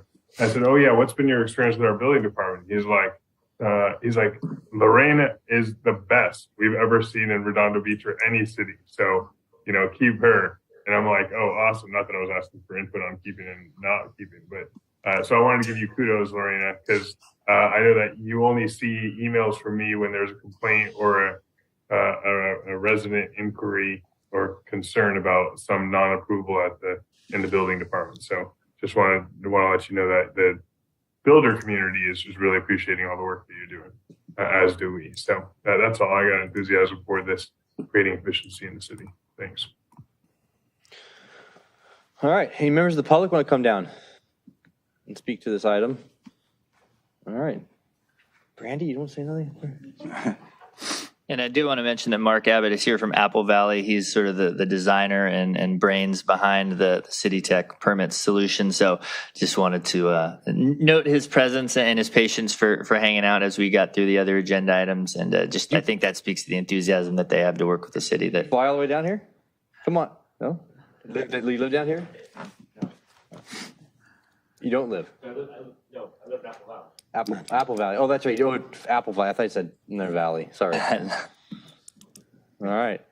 He drives fast, but it's not flying. Valleys around here. Flight, long drive. Well, you never know. All right. Do you have anything to say, sir? Want to invite you down? No? No. Okay. Give you a chance. Don't just let it go away. All right. With that said, all in favor? Aye. Oh, hold on. Actually, Zoom comments. No e-comments, no Zoom comments. All right. All in favor? Aye. Aye. Thank you. Passed unanimously. Thank you, sir. Thank you.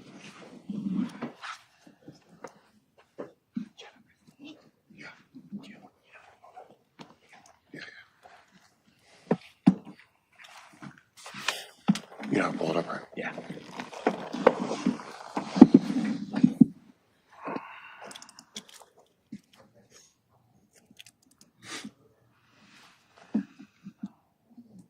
All right. Item N4, waiting for me. Chief of Police, Joe Hoffman. Good evening. Good evening. Drive Slow Redondo Public Awareness Campaign. So tonight we're here with a strategic planning item. As part of the strategic plan, the police department was directed to provide a report to City Council on potential options to launch a Drive Slow Redondo public awareness campaign. The police department's identified several options for implementation of the public safety campaign, including increased public education, social media notifications, and some enforcement strategies.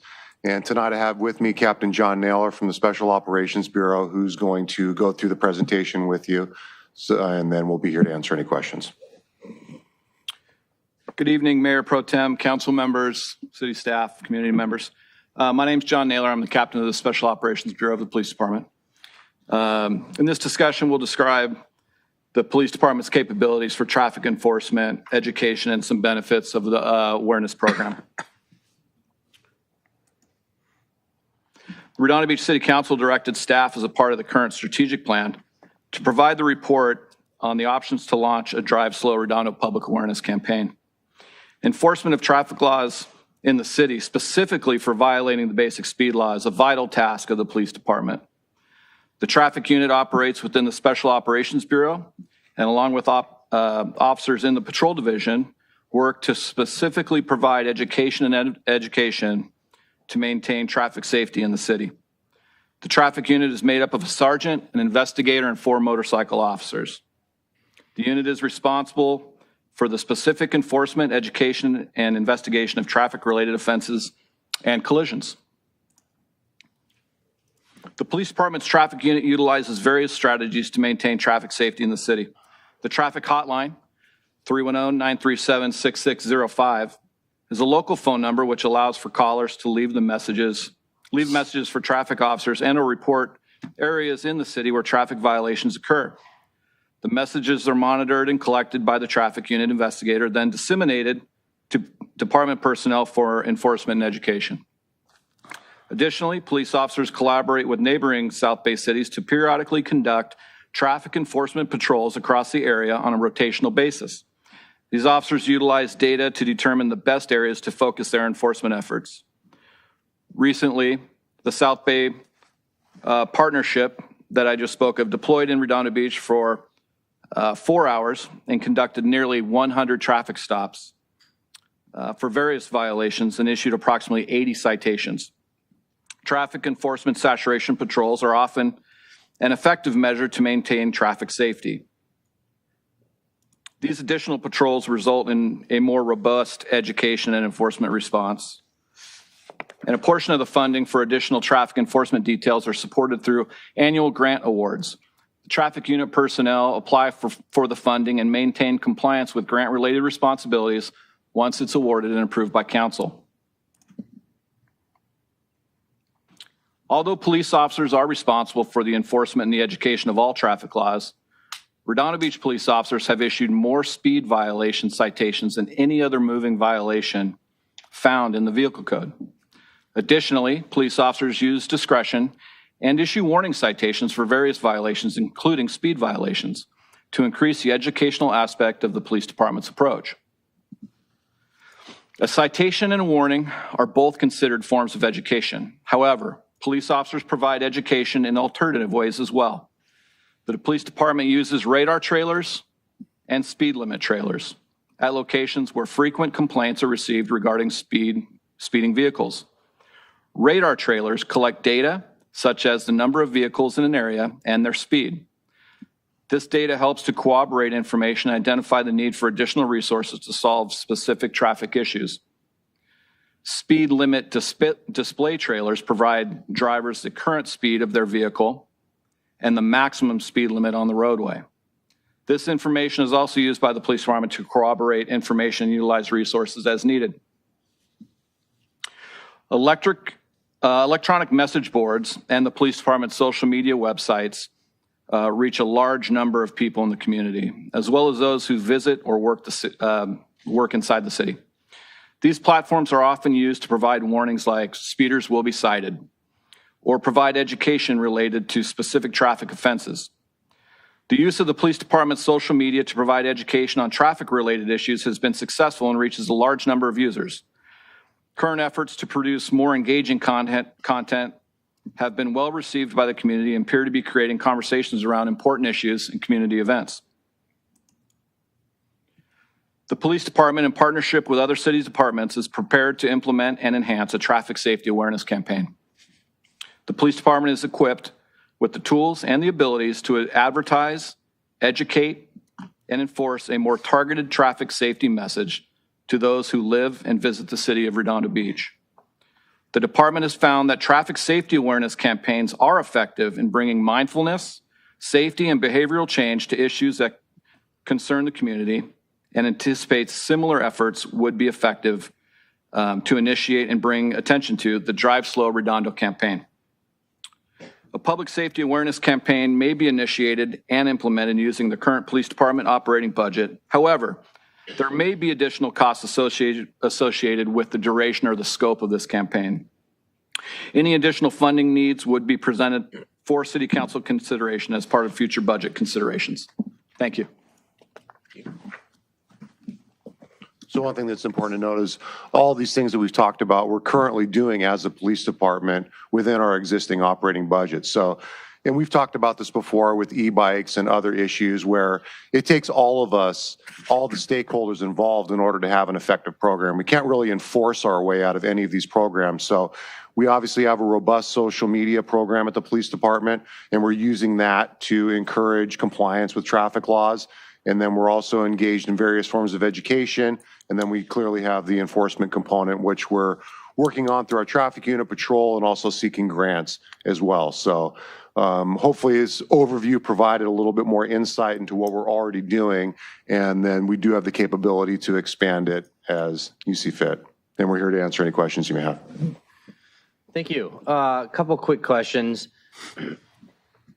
There's always areas that, our districts that we get constant questions on, Esplanade, Prospect, so on, right? What do you recommend us, or what do you have in the toolbox?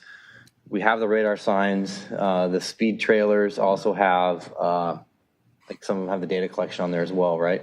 But how often do we put those out to control, and how long of an effect does that last for in that area? Like, do we need to get more? Do we need, are those automated solutions, do they work long term? I think that they do work. We have a handful of those speed trailers, and I think it's an effective strategy to rotate them throughout the city, because when they appear somewhere when it's not expected, it has more of an effect when somebody goes by and they're not expecting to see it. If we were to leave one in a fixed location for an extended period of time, I think it's going to have a diminishing return.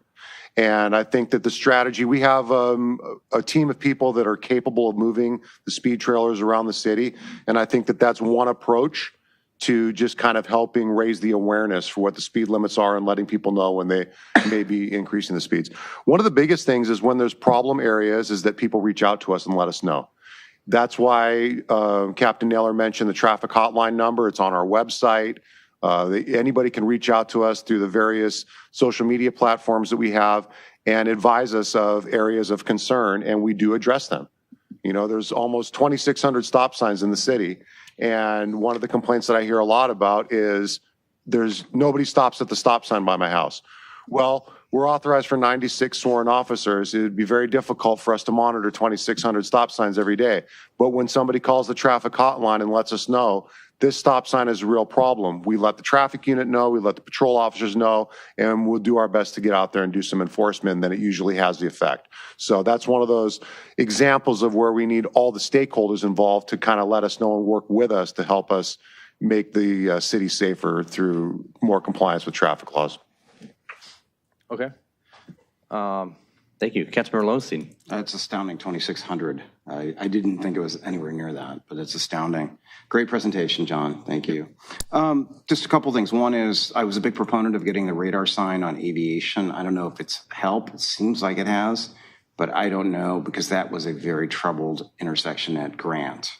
The second thing I would say is, just like the e-bikes, a lot of the speeding that I see going on, especially in my neighborhood, and I live near Redondo Union, is kids in the morning and to get to school.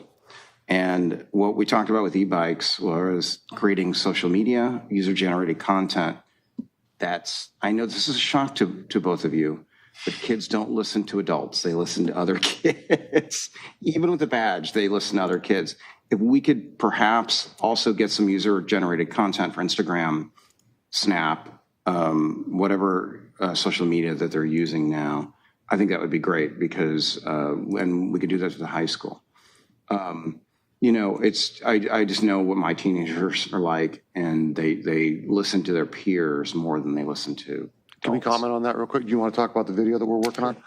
We recently met with the school district for a collaboration. I'll let John expand on something that we're currently working on. Okay. Yeah, so we met with the superintendent and some other folks from the school district, and we talked specifically about traffic safety and bicycle safety. Yeah. So we are working with the school, with the PTA, to collaborate and create some video content that we're going to put out there.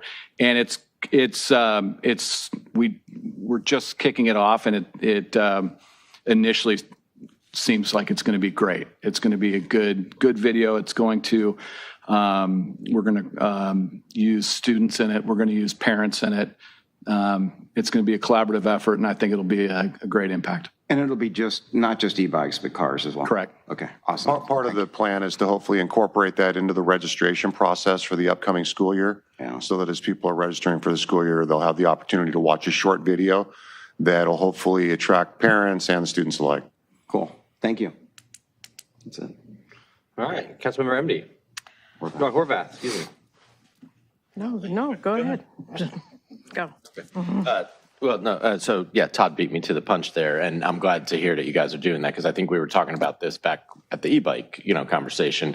And when we started Streets for All years ago with your predecessor, we did it in collaboration with the school district and the health district. And I think just having the three entities come together, on these type of marketing and educational programs makes all the sense in the world, because you guys can only do so much. But let me just say thank you, because I have just found that the traffic division has always been absolutely wonderful. When I call in or send an email to whoever has been in charge of that unit, over the years, they end up making it happen, with spot enforcement, much to the chagrin of, residents who are asking for it, and then they complain that they got a ticket, but it works. And so I would just recommend to all the residents out there that call the traffic hotline or call your council member, because they will respond. It may not be that day, but they will do enforcement in that area, and it makes a difference. And so thank you. I appreciate everything you do. Traffic is a top priority for the police department. Through our customer service polling software, Zen City, which we use to monitor issues that are of primary concern for those in the city, traffic is always number one. And then usually there'll be property crimes and homelessness issues that kind of go back and forth between 2 and 3. And I think the reason for that is because traffic affects almost everybody. Everybody sits in traffic and sees traffic violations. So because of that, we make sure that we maintain a focus on addressing traffic-related issues, and we're very sensitive to that. Good. Oh, yeah, sorry. Councilmember Remedy. Thank you. Regarding, I know this wasn't part of it, but e-bikes, Fox News had asked me who to contact they wanted to do a feature of different things you guys are doing. Who does Fox News contact to get e-bike information? I'd refer him to Captain John Naylor. I was going to refer him to you. Yeah, that's fine. They could definitely reach out to me. The majority of our e-bike operations are managed out of the Special Operations Bureau through traffic unit and or the community-based officers and the school resource officers which use the e-bike. So depending on what the nature of their request is, that would be the most appropriate bureau for them to contact. Okay. Still John Naylor or the other? No, John Naylor. Yeah. Okay. So what I'm hearing is that if you're upset that you got a ticket, go blame your neighbors, because they're the ones who called you on it. So that's what I heard. But sorry, so don't blame the cops, the police that are giving you the ticket. So thank you for this. I appreciate that. And it sounds like you're already doing this public awareness campaign, or do you need an actual motion for us to approve you going forward with this? No, I think that the motion would just be to continue focusing on the traffic enforcement and the public awareness campaign and engaging with the public to conduct awareness through the various mechanisms that we're using, unless there was an additional aspect that you would like us to pursue. Okay, so on your traffic hotline, are you guys also, I haven't looked to see if you're in the app. Are you guys also in the app? Can people just go in the app and say, hey, there's a stop sign that's a problem? Access Redondo? Yeah, Access Redondo app, yeah. Yeah, that can be done through a variety of ways. You could contact, any member of the public could contact us through any of our social media, Twitter, Instagram, Comcate, by calling the traffic hotline, emailing the quality of life unit. It all goes to the same place, and we'll make sure that if it's a traffic-related inquiry, it gets directed to the appropriate place. I get lots of emails based on traffic-related matters, and I make sure I just forward them over. So that's the nice thing. We know where to funnel the stuff. It's just if somebody has a concern, there's a lot of different ways to reach out to the police department. Any way that you can get it to us, we're going to address it. Okay, perfect, because not everybody likes to make a phone call. So great, then I make a motion that we continue the implementation of the Drive Slow Redondo Public Awareness Campaign. Second. Councilmember Baji, you have a comment. Yes, I do. Thank you, Chief and Captain Naylor. So when I agendized this or put this on the strategic plan or initiated putting it on the strategic plan, what I was hoping for was I totally support everything you're planning on doing, was more so of like a messaging campaign. Like, for example, when you guys do coffee with the cop or churros with the cop, maybe have a big banner up that says Drive Slow Redondo in big yellow or something to that effect. using these signals to also spread that message. Maybe work with community services. I think community services is who controls the banner hanging over Inglewood Avenue, south of Artesia Boulevard, that sometimes goes to Beach Life when Beach Life's coming up. But maybe put up a banner there for a month that says "Drive Slow, Redondo," and using what you're saying, Chief Hoffman, relative to catching people by surprise with a message. Just really kind of saturate the community with that message. Now, I don't think that does it in of itself, but I'm sure coupled with everything else you're doing as far as enforcement, that could be a strong tool, an effective tool. So that's kind of what I had in mind. I don't know if you guys have any thoughts about that. I agree. I mean, any way that we can increase the education would be beneficial. You know, we've primarily focused on the more digital mechanisms with the social media because of the reach that we have, and the signboard trailers where we're putting the signs out there saying drive slow, watch the speed limit, and sometimes coming up with catchy phrases that'll attract attention to hopefully, you know, draw people's attention to the fact of what the speed limit is on the street. But actual physical banners is never a bad idea, and any suggestion that we can have to help increase the education and increase compliance is welcomed. Awesome. All right. Well, yeah, I'd happy. I don't know if we need to provide that direction or if you'll just incorporate it based on the comments, but happy to provide that direction and provide the direction to community services to, collaborate with the police department to provide more opportunities for the distribution of the message. Great. Yeah, I think our social media really will play a big part in that once we really get that going on the new website and everything. Yeah, I agree. There's a big reach there. The big reach. And a lot of people look at it. So, and the nice thing about that is it hits the people that aren't necessarily driving on all those streets too. So the more education we can do, the better. You know, what I've noticed is City of Hermosa has done a really good job with their outreach, specifically for the Strand and the stuff that they're doing there.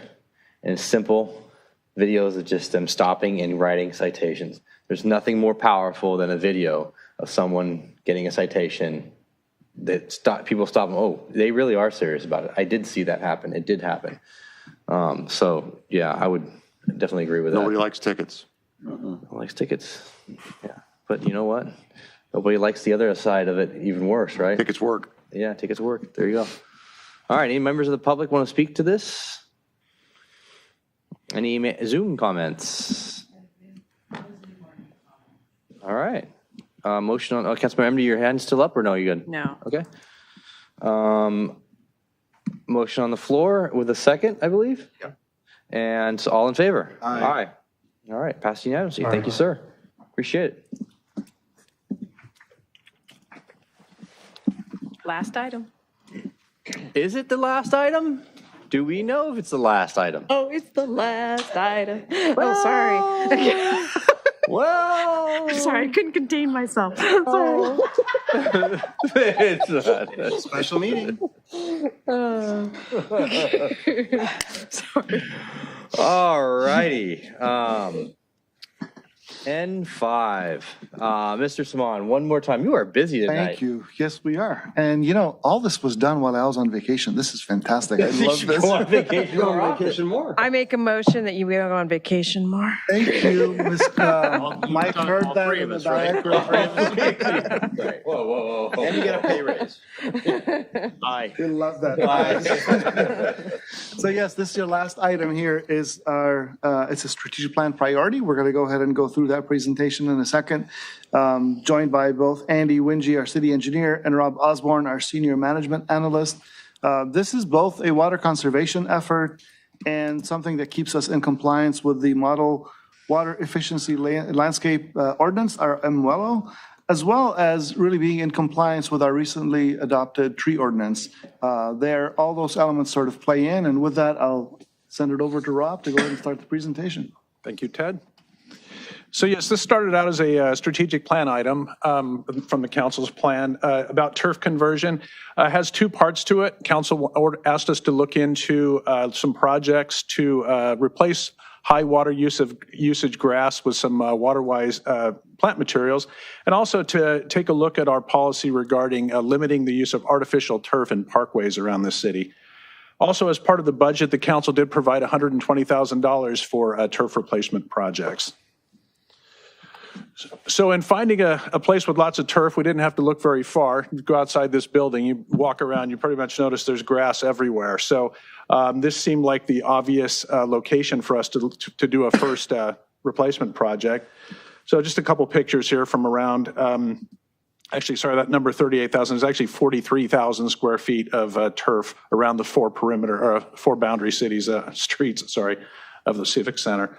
So we got together with West Basin, our water wholesaler. They have a program, public agency grass replacement rebate program, and asked them to come out and meet with us at the Civic Center, which they did a month or so ago. Their project provides funding, $4 per square foot of turf replaced, as well as design assistance. So they came out, walked the property with myself and our urban forestry manager, and thought it was a great location for a project, and said, "Yeah, let's get it going." So we've submitted applications into them, and they are doing the design work for us. And they've only done part of it so far. This is a preliminary design for this is the corner out in front of the library off of Carnelian and PCH. And really just conceptual at this point, but as you'll see, all the grass would be removed, replaced with various types of plants. A couple of rain gardens, which are collection areas for during heavy rain so that the water stays within the property area and doesn't go out into the sidewalk and the street. Some pathways, as you can see, with the decomposed granite. And they also did a plant palette for us here with lots of different low water usage plants, such as kangaroo paws and a few other things. I don't have a green thumb. I'm not great with that. But anyway, so they've designed this first section of it. They're currently working on the other sections for the whole perimeter of the Civic Center. So as far as the next steps, with the council's authorization, we will continue working with West Basin, let them complete the design for all the frontages of the Civic Center. Once we have a design in place, we'll go out to solicit bids for a contractor to come and do the installation for us, come back to the council for award of the contract. And then once this project's a little bit further down the line, we would look into some other turf replacement sites. Our fire stations, we noticed, have some large grass areas that could be potentially removed, and some of our medians, potentially along Catalina. West Basin did ask us to let them get a little further along with this design, since it's a good bit of work before we submit for other projects. So at this point, I'll turn it over to Andy to talk about the part of the artificial turf in the parkways. Yeah, thank you, Rob. Good evening, everyone. We do have some limited restrictions against artificial turf in the parkway. Of course, the recently adopted tree protection ordinance prohibits trees within the drip line, the tree protection zone formally, of public trees and street trees. And then we've been working from a draft policy parkway landscape policy document for the last several years that has guidelines in it for when residents come to ask, or that we try and communicate to them through through Alberto, our urban forestry manager, and our engineering staff. And those guidelines include an artificial turf installation limited to just 50% of the parkway area, must be properly installed, and then installed on a permeable base, which some of the early editions of artificial turf were not done that way. When installed, according to these guidelines, there is no engineering permit required. And so this is a policy, as I mentioned, in draft form. If you give me the next slide there. We use this as a guideline. Our intent in developing the policy was just to create some levels of activity that residents could pursue in the parkways in front of their home, specifically that didn't require a permit or a fee or anything to go out and plant material in their front yards or put some kind of ground cover in. So our level one would be that, follow the guidelines and you don't need a permit. Level two would be, well, we want to do something vertical, like some steps. We have some ground to make up or put up a mailbox. Then we would not require a permit necessarily, but the engineering department will get involved to make sure that we are looking at it from a city liability point of view and make sure whatever is getting put in well and correctly. And then our last level would be where an engineering permit is required. So that was the intent of the Parkway landscape policy. It's not all about artificial turf, but it's really just about communicating what can be done by whom and under what conditions in the parkway. It will serve as a supplement to our new tree ordinance, and we actually are in the process of revising our draft to incorporate the new elements of the tree protection ordinance. We did take the draft that we're currently using to the Public Works Commission, Public Works and now Sustainability Commission several years ago.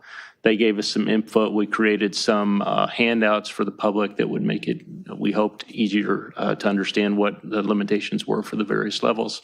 And so we would take that back to them for a recommendation to bring back to you at some point for a final adoption if we wanted to bring it all the way to a council policy level document. And then as far as the next steps, we're really just looking for the council's authorization to keep going down the path we're going, both with working with West Basin on our turf replacement project and for Andy's group going to the Public Works Commission to update the policies for the artificial turf. Concludes the staff presentation. Can you guys put slides down the embankment there, like the way you're doing at Dominguez? Yeah. And I was thinking with mannequins. Oh, yeah, sure. Yeah. Yeah, right? Slides, okay. Yeah, We'll slides. consider that in the parkways. Yeah. Makes it fun to get to the car. Makes it fun to get to the car. Couple quick questions. So first question is native plants. You might be getting that question coming up. How many native plants are we planted along the way in the design out here? Do we have any input on that? We certainly can. It's a very, conceptual plan at this point. But we'll be meeting with their staff and their designer, the contractor, go with that. And requiring native plants is something we can and will do. Yeah, I mean, that doesn't have to be the whole thing. Just, I know I can hear it now. You can, yeah. There people are going to. Precisely my comments. And when it comes to the artificial turf, I'm reading in here on the parkway, 50% of the parkway landscaping is planted with ground cover. What about on private property? Is that it? Did I read that as well in here? Is prohibits state code? Yeah, there is state code from 2016, I think it was, that prohibited local jurisdictions from prohibiting the use of artificial turf or making it harder, making it more expensive. So maybe there's a reasonableness element to all of that. But the parkway landscaping, we don't deal with the private property side, just purely the parkways. So. Okay, yeah, state government code, I see that right here for artificial turf, first paragraph. Okay. Yeah, I think it's great. I think it's great. You guys are going down this path and that they're doing all this work for us. All right, Councilmember Horvath. So, yeah, I think it's great. We've talked about this in the past. The only thing I was going to mention was in the past 2 or 3 years, we had some people come down that were asking, and this is when Susan was still in charge of the library, and I think she may have been having side conversations with them. They were talking about doing some type of like monarch butterfly thing outside in that back area where this water-wise thing is going to happen. And so to the point of the natives or whatever, I don't know if there was a way to incorporate whatever we had been discussing. And I don't remember if it went anywhere, but there was a discussion of being able to plant like silkweed and some things that would attract milkweed. Thank you. Because silkweed is a totally different thing. But that would attract the butterflies and create a natural nesting habitat for them to flourish. So just food for thought to pass on the West Basin. For the butterflies. That actually was implemented. Your mic's not on. Your mic's not on. Yeah, that was actually implemented. It was something in the walkway, not necessarily on the outside of the library, but in the walkway between Carnelian and the main civic center. Essentially, that was implemented. We did see a lot of those butterflies sort of come in, eat the plant, and start their process for the next batch that comes around. If any of that could be incorporated into it, as we talked about the native plants, then we'll consider that as well. Okay, great. That's it. Thank you. All right, Councilmember Lowenstein. Yeah, I was going to comment as well about the state law that prohibits municipalities from prohibiting synthetic grass. But the other thing I was going to mention is Catalina medians. They've been that way for a good 5 years, I want to say, maybe longer. I don't remember. I know we've looked at grants. I really would love us to prioritize that. We've waited a really long time. I thought we did it at the behest of Metropolitan, but I could water, yeah. We have Is it Cal Water or Metropolitan? we have a design, I believe, that we're close to finalizing and bringing to you. We have funding for the median that lost the trees during the sewer repair. So I think that's a project we'll see some improvement on. We're not funded to do all the meetings on Catalina, but we are at least funded to do, I believe, the one pilot median. So can we get a BRR in that then? Yes, Possible. yes. And either, did you finish the one that was used for the sewers? Right. And also the rest of them? Well, I think what we might be able to do, depending on approval of the design, is bring that information to you at that time so you'll have it, and then we can bring that back as a BR. There's a chance the design approval will occur before the budget cycle. Okay, great, thank you. That's it for me. All right. Councilmember Baji, did you have your hand up? Yes. I can't. Yes, he does. Yes, I do. Thank you. I was going to say the same thing as Councilmember Nierenheim in that, or Mayor Pro Tem, in that I could hear it already if we don't insist on natives, or at least some natives. Now, I've heard the spiel from the designers of the public amenities plan at the waterfront that some natives just won't thrive in our urban environment because they're not used to that temperature emanating from the concrete and the like. So native friendly, current environment compatible, rather than just drought resistant plants, because those don't necessarily contribute to our biodiversity and the like. So, especially pollinator plants, I'd like to see those. Yeah. On the subject of turf, would love to do away with it, but yeah, there's a state law not allowing us to do that, and I guess we can't do that today. But certainly don't want to do anything to promote turf installation, especially considering all the studies that have just come out, including I think 1-2 weeks ago that got emailed to me by 2 different constituents of the Guardian about turf leading to brain tumors of Philadelphia Phillies players back in the day. I don't know if I have that right, but in any event, those are my comments. Thanks. That was right. There was PFAS in AstroTurf, which is an older form of turf. Right. Yeah, but newer turf also has PFAS as well too. So. Has what? It's called PFAS, which is forever chemicals, basically. Forever, I think it's what it's known as. But there's a lot of concern that there's definitely a trend there, but it might not necessarily be related to the turf. It might be the air quality, it might be the water, be a lot of things. It actually could be the turf, but a lot of people played on turfs for years, and it's just the Phillies are the ones that have come out with a lot of, I think 6 players died within the last 15, 20 years. So anyway, thank you. All right, Councilmember MD. While I agree that natives color to make sure it's not just a bland palette, it would be important. And also to support, like I agree, the butterflies, the bees, things like that would be very important. Also on the last slide, you were showing the backside of, or I guess depends on your point of view, the area by the parking lot, but also take in mind what uses we do for it. For example, there's the employee barbecues are over there. So let's make sure we don't get rid of space for that kind of utility. Yeah, I think we would be looking to plant the bluffs and the sort of perimeter around the civic center there. And we want to maintain some open space area for gatherings. Correct. So just as long as we're keeping all those in mind, that'd be great. And then, so I say we make a motion that we approve the direction this plan is going in, because it's not the final plan. Well, we're not. Councilmember Baji? One comment and one maybe friendly suggestion to the motion, that it be designed in a way that leaves a space available for the installation of a monument, like, for example, our Pride Monument or Equality Monument or Juneteenth Monument, what have you. We don't want to totally consume it with vegetation in a way that we can't put anything in that space. artistically. That's fine. Oh, thanks. Second. All right. Any members of the public want to come down and speak to this item? Zoom. Jill Clausen.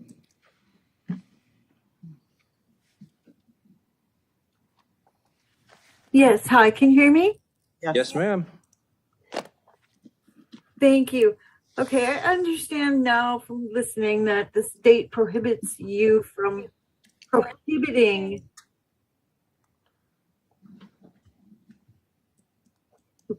you from. We lost you there for about, we lost you for about a few seconds. Go ahead and repeat what you just said. Can you hear me now? Yes. Okay, so I understand the state prohibits you from prohibiting the astroturf kind of thing, the artificial turf. But I would like to encourage you to not use it. It is highly poisonous. It leaches microplastics into our oceans. It overheats the soil that's under it, which can actually kill the plant life that's around it. The crumb rubber that's used under it contains heavy metals, volatile organic compounds, and PAHs that get into and contaminate our groundwater. We should be encouraging the use of more native species like buffalo grass that requires little water or maintenance, chokes out weeds with its tight root system, so it doesn't require chemical weed killers, and is a pollinator attractor, bringing birds, bees, and butterflies. Thank you very much. You're welcome. Thank you. Okay, and then that's it. And I have no e-comments. Wow. They didn't read the agenda. It's fine. All right. Motion on the floor with amendment. Councilmember MD, your hand is still up, or are you good? Good. All right. No more public comments from Peanut Gallery. All right. You like that? Environmental terms, peanut gallery, plants, animals. All right. All in favor? Aye. Aye. Pass unanimously. Thank you. Thank you guys very much. Appreciate it. So that brings us to, actually, did we skip over? I wasn't paying attention. I was just going right through. City items. So city manager, that's city manager items. Yeah, just a couple tonight. Thank you, Mayor Pro Tem. Want to announce, and there's been sort of a soft opening here in City Hall, but officially Wendy Collazo, our new finance director, will start here at City Hall next Monday. Look for a press release latter part of this week announcing her hiring and background. We're excited to bring her on board. She comes to us from across the country, so she's in the process of relocating to the Redondo area, and we'll see her, as I said, in City Hall on Monday. And we have final interviews with replacement IT directors tomorrow, and we will be transitioning from Chris Benson as he seeks to move towards retirement, although he will be working with us for the foreseeable future on a part-time basis. But we're pleased to be moving forward with that transition as well. We're in that cycle of hiring, retirements and hiring here at City Hall, both at the exec level down to our entry-level position. So busy time in human resources right now. And mid-year budget will happen in April? Yeah, that's the current plan. I'm hopeful April 11th will be the date. Give us a chance to kind of go through it. It's going to be an abridged version, given the circumstances with GASB 87 and the limited time frame we have. I won't be making significant recommendations for new appropriations or changes, really just provide you an update on where our expenditure and revenue projections are trending, making sure that we're still on budget, and then, of course, give you all an opportunity to give some direction there if there's anything in particular you'd like to see happen. But we're starting to bump up to our normal budget season here in May and June. So it's really kind of a touchstone, an update on where we're at, and a review of our finances as we get closer to year end. Remind me, did we do our end of year? We did end of year designations last month. What you haven't finalized is the ACFR document, because we're still waiting on that GASB 87 roll through, which is, we've got 150 plus leases that unfortunately are subject to the new standard, which at some point when we're done with this, we'll probably share some frustration with the GASB board. I'm not sure what the complaint hotline looks like, but we're going to find out. All right, Councilmember Lowenstein, do you have? Great Gatsby. I have one referral, and that is something that's a long time coming. I'd like us to re-energize our sister city program. Re-energize? Yes, because it was out there years ago. We had a pretty active sister city, and I realized that COVID placed a tamper on that. No, it was gone long before that. Yeah, well, I mean, I have an update actually on that. Yes. I actually didn't report this to you guys. I got invited to a dinner over in Lomita by the Chinese delegation. I thought you meant Lomita was a sister city, but go ahead. No. Yeah. Go ahead. And our fifth sister city, Lomita. Fifth sister city, sister city of South Bay. Yeah. Anyways, it was great. It was a Chinese delegation. We have a new ambassador here to the United States from China, and they did a grand tour starting in New York to Washington, San Francisco, Sacramento, a couple of other places, and they ended up here in LA, and they were very excited to meet us, and we all got up and welcomed them, and Hat Hermosa did a great job of giving gifts, and I was literally a last minute ad, and I said, hey, just so you know, we have our sister city here in China, and I brought the name out, and they go, oh yeah, we know exactly where that is.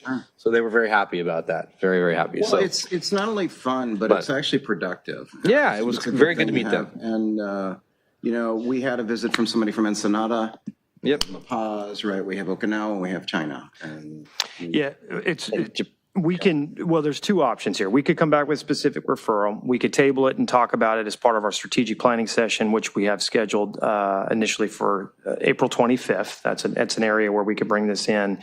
If you want a more immediate conversation, we could have the referral perhaps come back to you on the 18th. Mike and I are looking at each other a little bit. One of the complications that was occurring before COVID was the status of the 501c3 and what the city's liability is with this sort of hybrid relationship between a not-for-profit organization running finances and the city also contributing and partnering. So there were some to-dos and some follow-ups, I think, to formalize that relationship that never quite happened. And then with COVID and everything else, sort of went from back burner status to dormant. So